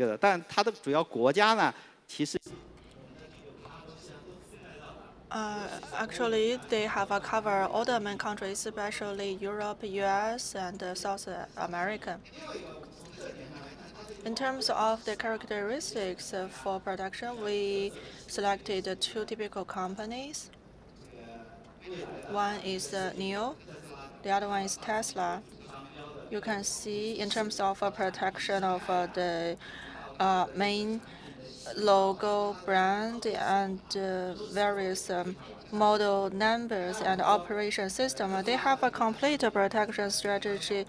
Tesla has a rather simple brand system, but the protection is complete. And for NIO, they have application of over 1,300 cases in single country. And if we break down the application through Madrid registration, you will also see that 41% are related to this Madrid system, a similar percentage of Tesla.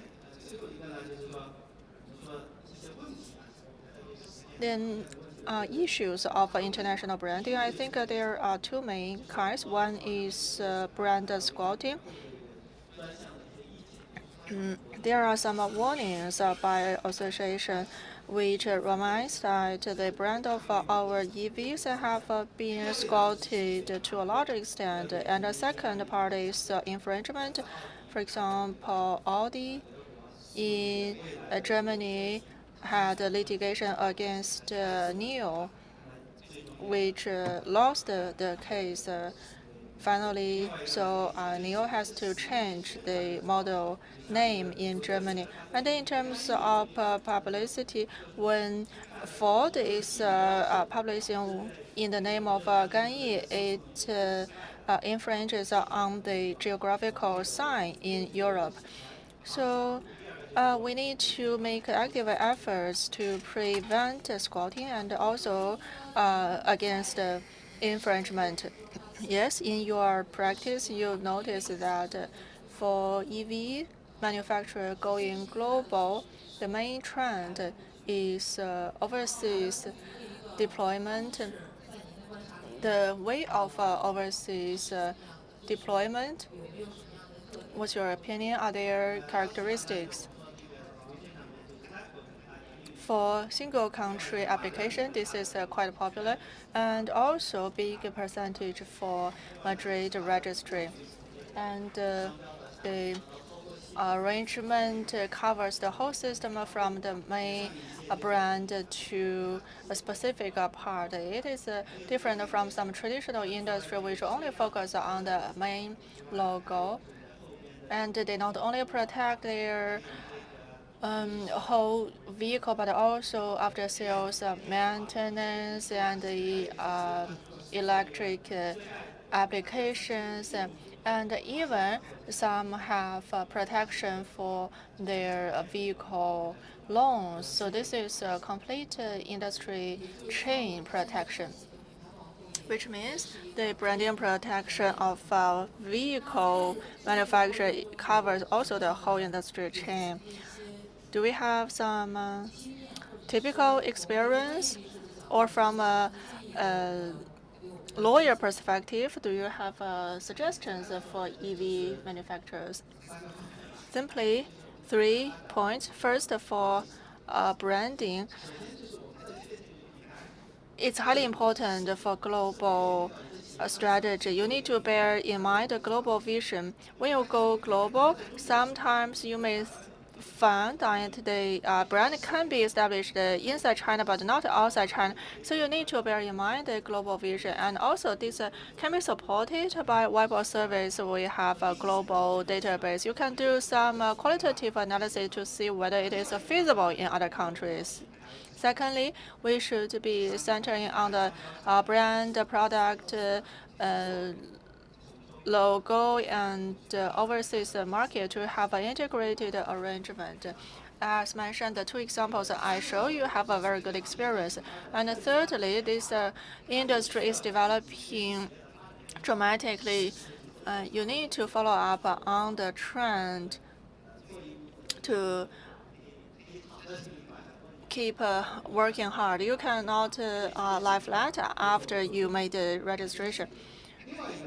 Another point is that we also need to focus on the brand monitoring, such as squatting infringement issue. We need to discover as early as possible to minimize the cost. And regarding overseas right protection, you need to be more proactive in terms of a branding market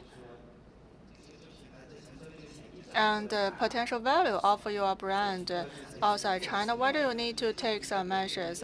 And also use international resources, a platform like WIPO. You could do some right protection feasibility evaluation. And global development is uneven. The response and recognition of rights protection also vary. So you need to have a reasonable evaluation of the situation. Thank you. You talk about Madrid registry. I know that Chofan is the top 1 law firm representing Madrid registration-related cases. Do you have a suggestion for your customers? Yes. For 3 consecutive years, we are the firm representing largest number of Madrid application cases. I noticed that Madrid system is more and more accepted by the Chinese customers because of first the convenience. One application can be recognized by hundreds, over 100 countries, and also it's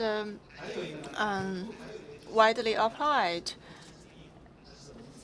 And post-registration, whenever you want to add the geographical location, it's feasible, and also it enjoys more reasonable cost. You could apply for multiple countries, and this saves your lawyer commission across the world. With the same cost, you can gain more protection. And also, it has a wide coverage, including EU and African organizations.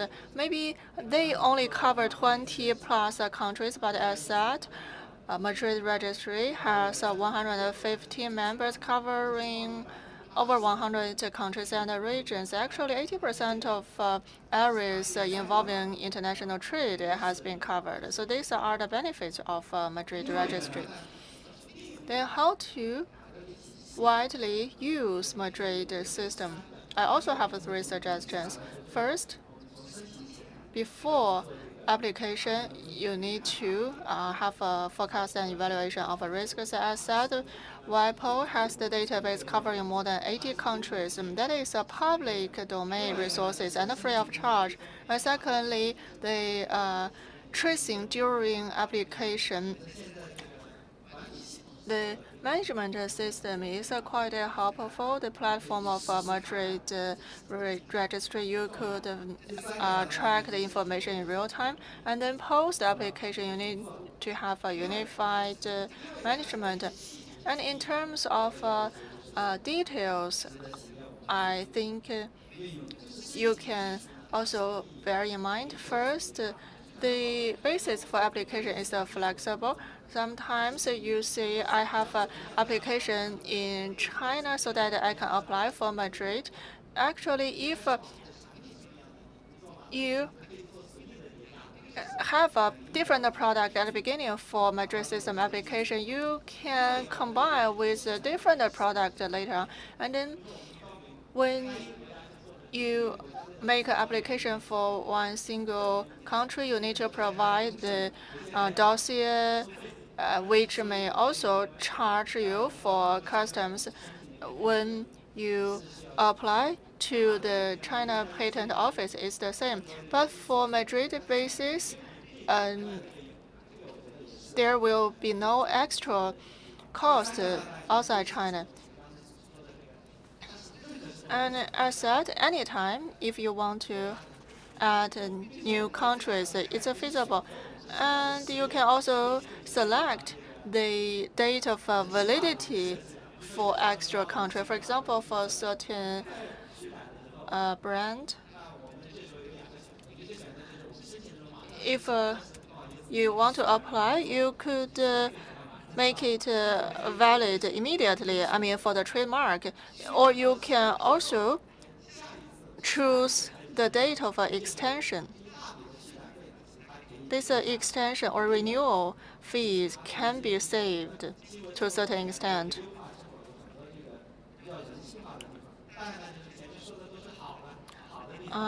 So I have mentioned so many benefits of the system. Definitely, companies may have some concerns. Firstly, if you register with the Madrid system for less than 5 years, but the basis registration is expired, you are concerned about that. I think Madrid system has a solution for that. For example, during the 3 months gap, you could apply for third country. There will be no substantial impact. Thank you. Sorry to interrupt, because this is a rather flexible system. There are so many techniques to share. We hope we will have other occasions to further explore. So all in all, this is a flexible, efficient system called Madrid registration. Help us to arrange and deploy the trademark application across the world. Talking about PCT for vehicle sector, this is also widely applied because it directly helps us facilitate overseas registration. I'd like to ask a question to Mr. Yu. Talking about the patent, in terms of intelligent transportation or specifically for EV sector, what is the status quo? Good morning, everyone. Apology, this is already lunchtime, but we just started this session. In the interest of time, I will briefly introduce to you the latest development of PCT. Firstly, about road transportation patent application. From this slide, you can see there are two main trends. First, the sustainability. This is our main trend. And second one is digitization.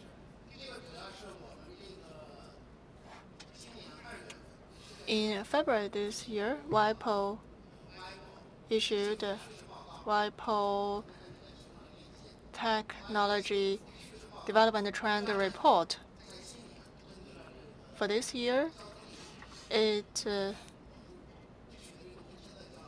specifically for transport sector is entitled "The Future of Transportation." About the two main trends I mentioned, the essence is in sustainable propulsion. We have a big number of applications. And about the digitization, security and telecommunication witness the main growth point. Here, you can see the report analyzing period between 2020 and 2030. Over 1.1 million application has disclosed the main content. The compounded annual growth rate was 11%, which is 2 times higher than the average. When it comes to transportation, future transportation technology innovation, you can see it is a very dynamic landscape.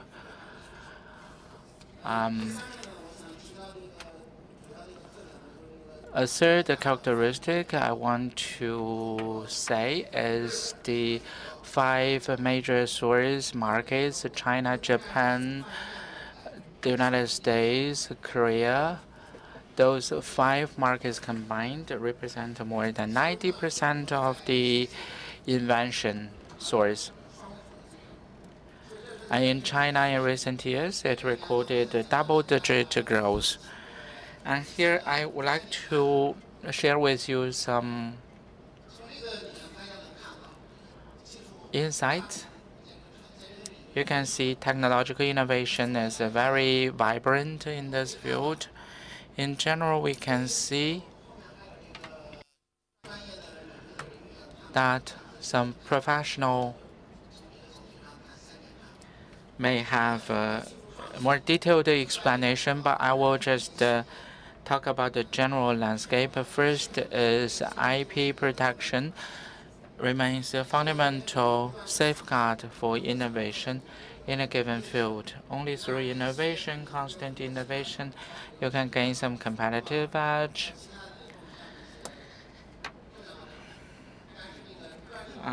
For patent protection has always been at the core of the innovation protection. Also, there's the institutional stability for IP protection, especially in today's globalization landscape. Some countries are posing tariffs which disrupted the global supply chain. The IP institutions, in contrast, has always been stable. So we recommend the companies to take advantage of the IP policies and the IP mechanisms. For an overseas market, even if you are not doing sales yet, as long as you have the IP protection, you have this potential benefit. Another point is when a Chinese company is going global, please protect your IP in advance. Those are my general observations. Okay. Then from the PCT perspective, you said it facilitate the global outreach. Can you please elaborate more on the benefits? Thank you, moderator. I will talk briefly about the PCT processes, focusing on the advantages, the benefits. I'm not sure how much you know about PCT. In the framework I just talked about, we see the procedures. Once you file for a invention, if you want to go through the PCT pathway, you need to do the EMBT, and there will be an international retrieval process. And if you make a request for international preliminary review, you will be subjected to that, and the outcome will be the report for international retrieval and the preliminary review report. And then in 30 months, you can go to the country level for the IP filing. That is the general procedures. From the general procedures, you can see the advantages are that the applicant has more time to consider. In the past mode, you have to make a decision within 12 months, but in the PCT pathway, you are allowed 30 months, 18 months more than the conventional mode. That is beneficial to the applicant, especially considering the ever-changing market. Now you have 30 months to further consider. You may want to rethink about the geographies, and you may opt for some new destinations. You may want to retreat from certain destinations. That is a key advantage on the applicant side. Also, these reports are important reference for decision making. Thirdly, now you have more time, you have more report to take reference from, you can make more informed decisions, and the investment will, as a result, be more efficient. And we also have much facilitative measures or remedial measures as part of the institution. So I will skip the details. So that is to say, in the PCT system, it is an international treaty. It is binding on the member countries, but on the applicant's side, it offers facilitation and flexibility. And for some delegates from the car manufacturers, if they want to use PCT, what are your practical recommendations or tips, please? Please go back to the previous slide. Here I want to make some quick points. The PCT system is quite mature now. My colleagues talk about the Madrid system, the PCT framework. PCT represents more than 70% of the revenue of a WIPO. So you can see how it is welcomed by the member countries and the end users. I want to highlight several points here as my suggestions to you. Many applicants have the misunderstanding or over abstract understanding that is PCT buys them more time, given that the time frame is 30 months. But actually, if you dig deeper into the detailed procedures, you can have more advantages. So one procedure is called the restoration of the right of first refusal.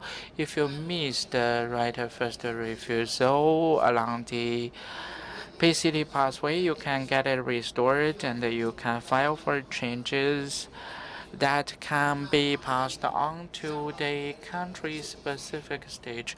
There are some additional remedial measures where you can take advantage of the policies. And secondly, the application has its purpose on securing the patent in a given country. It is not just to add one case to your successful list. So how would you use the patent? And that will be subject to the applicant's specific expectations. So make decisions on that ground, whether you want to improve the completeness or you want to make some changes to our application. Also, during the international IP stage, if you do sufficient work during the country-specific stage, you may have some privilege, such as reduced cost. And my third suggestion is to consider the role of the international reports. The decision may well have been made long ago and you just go through the procedures, but actually that is not the right way to leverage this pathway. This pathway is to allow you more time for more thorough consideration, and we encourage the applicant to take into consideration the viewpoints in the international reports, and you should consider the changing market landscape and your evolving perception of the market and your product. So you have a chance to think twice whether you want to move on to the country-specific stage, at what time, in what way, what changes may be necessary. So those will enable more informed decision making. So my final slide here is just for your reference, where you can see the PCT applicants, how many of them are proceeded into country-specific stage. Here you can see some European countries, especially Switzerland, has been ranking the first place. So on average, one PCT application will be proceeded to 5 country-specific stage. In China, the number is around 1.8.9. In 2023, that is 1.1, and that reveals for applicant they still have some room to improve in terms of better leverage the pathway. Thank you for the PCT application. If we are interested, we may dig deeper into the technical discussion. But whether it is really that technical, I believe Ke Qing, you have something to say because you are a major PCT applicant from the Chinese EV industry. So in your practice experience of using PCT for your IP protection, what are your takeaways? Riding on the tide of going global, what PCT brings you? What are the benefits, what are convenience you get from PCT? Please.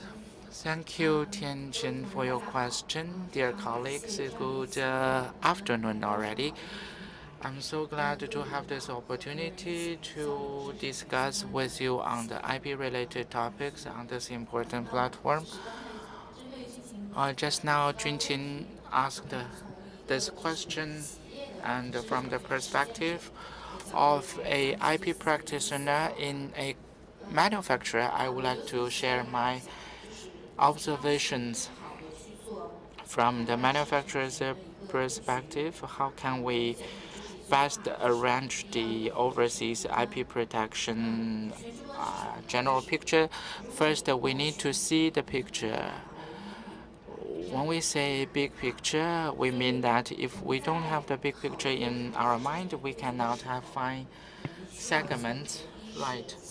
So considering the overseas IP protection plan, we first need to understand the corporate strategy, the sales expectations in any given destination market, and considering the industry landscape in various countries, the manufacturing, the sales, and the use of vehicles. And we also need to consult with to understand the peer companies, what are their overseas activities, so that we better understand our position in the industry ecosystem.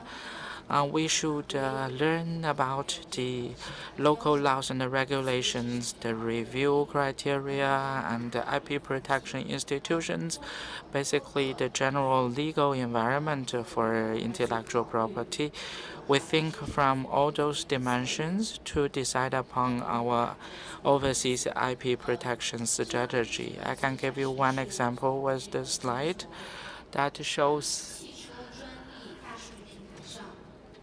Some data I retrieved from the automobile IP big data platform, and I can see some key topics include the smart connected vehicles. In that field, we can see the overseas patent application increased in number starting from 2012. And that coincided with the boom period for connected vehicle technological innovation. And then in 2022, it reached a peak. You can see China, Japan, United States, Korea are among the top ones in terms of the application numbers. We are also thinking about what technologies will be integrated here as the advancement of AI, cloud computing, big data are increasingly integrated with the automobile industry. The fields for innovation are changing constantly. The auto manufacturers in China and abroad are deploying IP resources in the international market. We can see for overseas manufacturers, they are doing a lot, but in China, they are a bit lagging behind. You can see of the top 20 manufacturers, 8 are Chinese one, the other 12 are overseas. Based on that, we should not only have analysis from a macro level, but also pay attention to the micro level, that is for each specific case, whether we want to do overseas application. For instance, about patent proposal, you need to have a multidimensional evaluation, which product it comes from, and what is the positioning of this project for the company, whether it involves the essential technology of the companies. For example, for the telematics in CISCE, we have our essential technology. The company has invested a lot with fruitful innovation outcome. We want to identify this technology and protect it with patent, which means we need to have an evaluation in multidimensional, the maturity of the technology, what is the original project, whether the project will go abroad. If it is an essential case, we will apply for PCT directly because of PCT. In terms of cost saving and decision-making cycle, very soon, in 9 months' time, you will receive the search report. So for those key cases, we will resort to PCT pathway. And for CISCE, PCT is truly the most important channel. And also, we will consider Hague Agreement for the appearance design of the vehicle, and also components with design language. We may resort to that, and also supported by Paris Convention.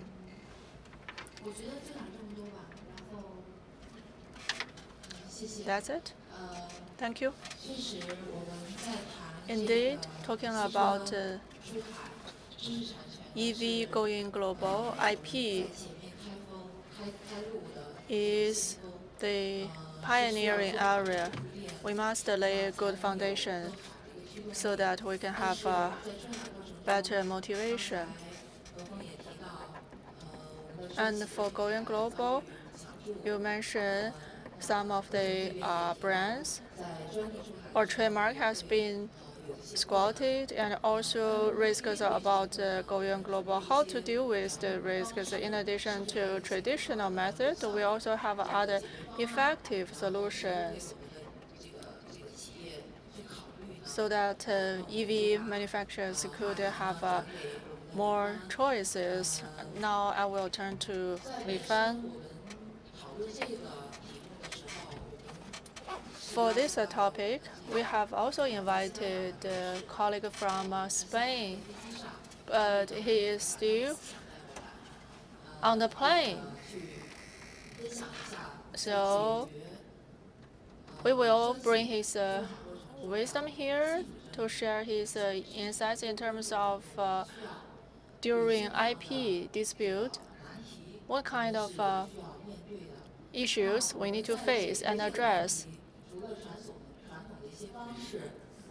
In addition to traditional method, we have other approaches alternatively. Li Fan, since you are a litigation lawyer, for non-litigation business, you may not have that much experience, but as a litigation lawyer, for your client to resolve a dispute, what are the factors they need to consider and how to help your customers to address those concerns? Whether litigation can solve everything, whether you can share with us your observations. Thank you. Thank you.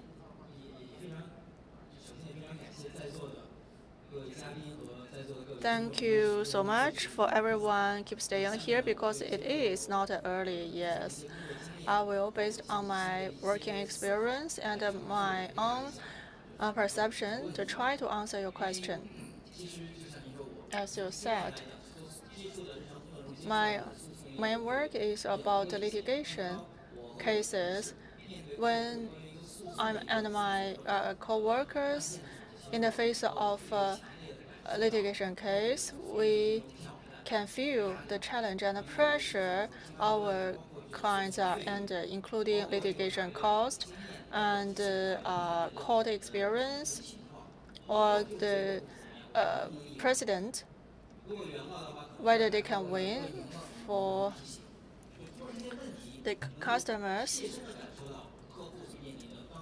If they are the plaintiff, they may also wonder the chance of a success. So I'm also thinking about this. In addition to litigation, what else can we do to help relieve the pressure for our customers?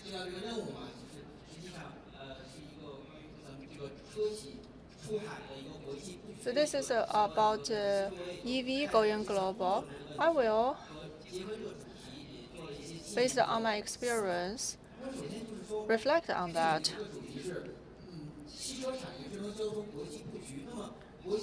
The topic is about international deployment. What benefits can bring to the customers? First, the expansion of your overseas market and also branding. This is what we can benefit from international arrangement. But also, as the moderator said, when you expand the market and build up the brand, unavoidable, you will encounter some dispute, especially about the cross-border business. You may need to involve multi-jurisdictions.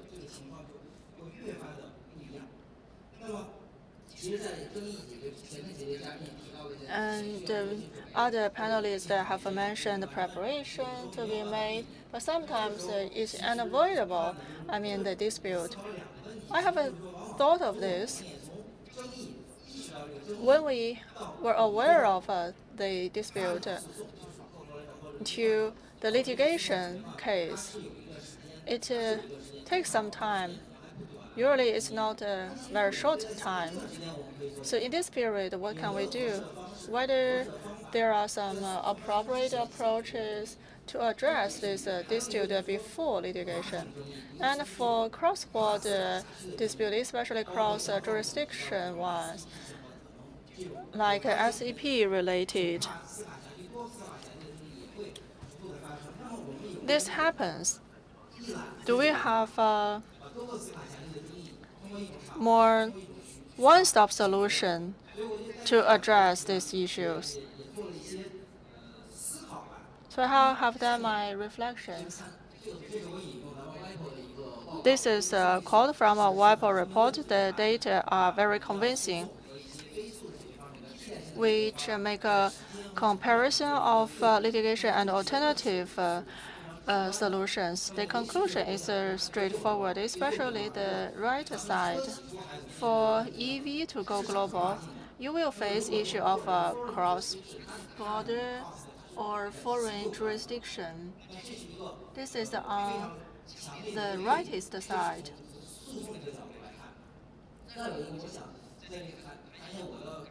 And about my own experience in terms of cost for litigation or for all kinds of dispute, you need to spend money, time, effort. And it's not only about lawyer commission, not only about your legal department, because we had a case which is brand related. If you go to litigation, it will take a very long time, which makes the company so anxious whether my brand can be sustained, whether it can be used after the litigation. So not only the legal department, but also branding department, technology department were developing Plan B. That is the cost the company have to make during this long litigation period, especially for outside China to build up your factory and a brand. It's not easy. Whether marketing should continue, that will always be a question. For mediation and arbitration, whether you can resort to that alternative approach.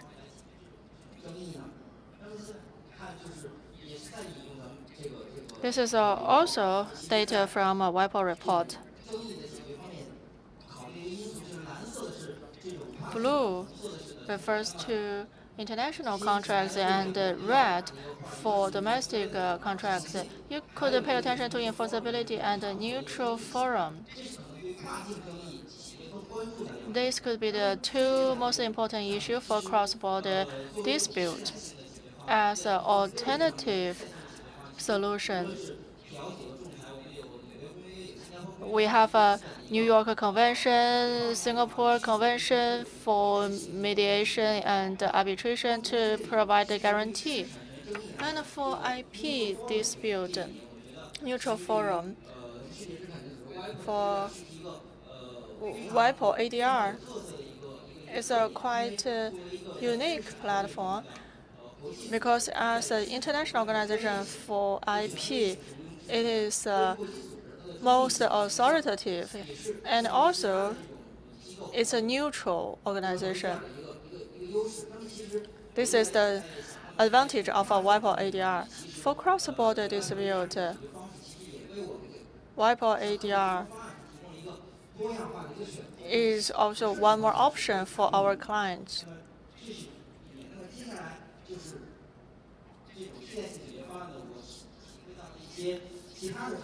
And also there are some other features about alternative solution.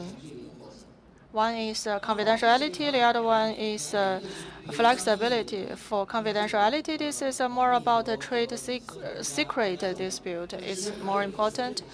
And in addition to trade secret, technology secret, the controversial information publicity is also critical, especially for EVs to go global. You receive a great attention from the public. I often receive information about EV manufacturer enter into litigation case. You may be worried about the impact of this litigation, whether the impact will be positive or negative.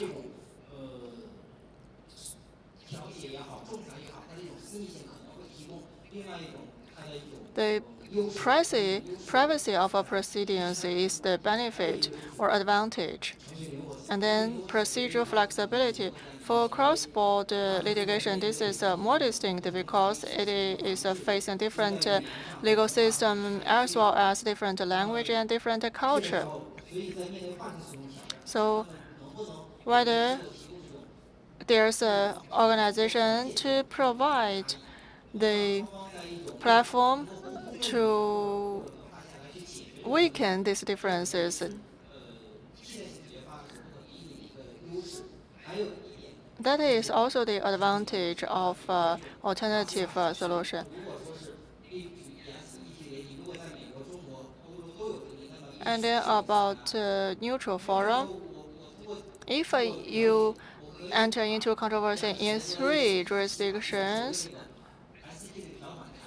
we could organize the companies together to negotiate SEP standards. This is also about procedural flexibility.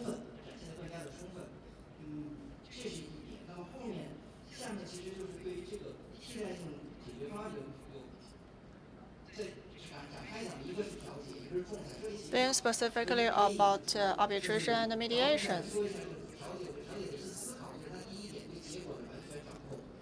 For mediation, the parties will have full control of outcome.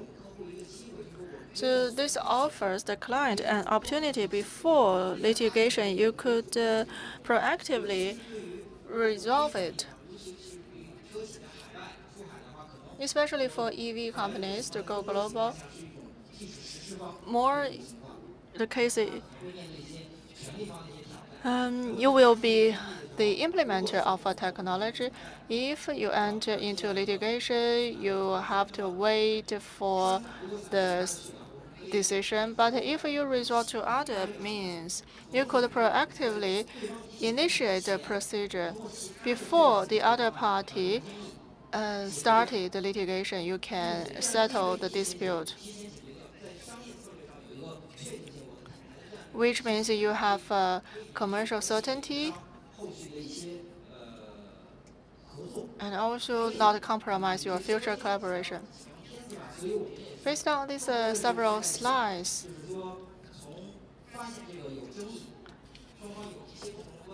we believe when the controversy emerged until the start of litigation, what can we do?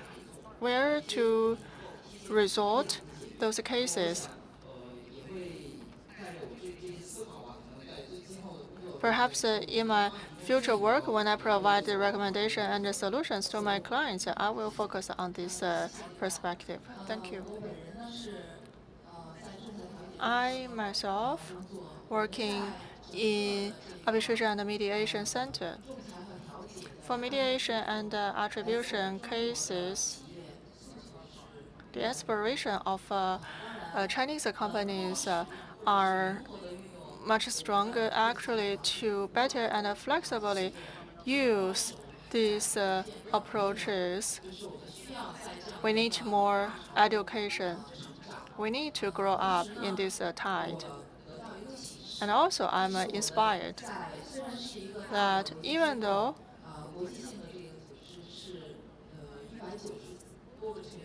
in this international organization, we have more than 190 members, PCT, Hague Agreement, or Madrid system, and alternative solutions. They are all flexible enough. We should know better about our aspirations, better use those international resources. Mr. Yu mentioned all the resources of WIPO are public. Our professionals or business representatives should be aware of this.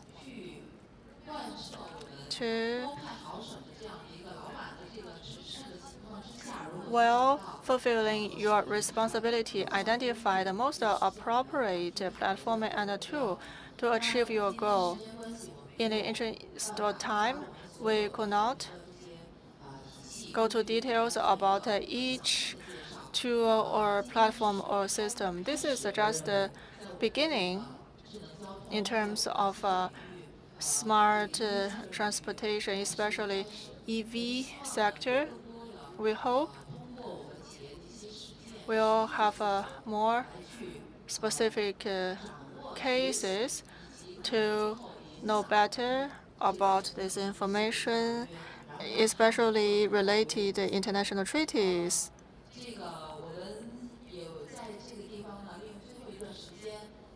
Here, I will spend the last minutes to make an advertisement because invited by CCPIT, this is the third time for WIPO to attend CISCE. We have set up our own pavilion, and also we are ready to provide customized consultation services free of charge. If you are interested, you could scan this QR code to join our one-to-one consultation. If after lunch you like to have a walk, you can visit us. You are more than welcome. Last but not least, I would like to thank all of our panelists for sharing your experience of applying those systems. Hopefully, they will also be helpful for other partners. Thank you. Thank you, everyone, ladies and gentlemen. The thematic event on smart transportation of the third CISCE is coming to the end. We would like to thank the strategic partner, ICBC official sponsor, China People's Insurance, and also Communication Bank of China for support. Looking forward to meeting you again next year. Thank you.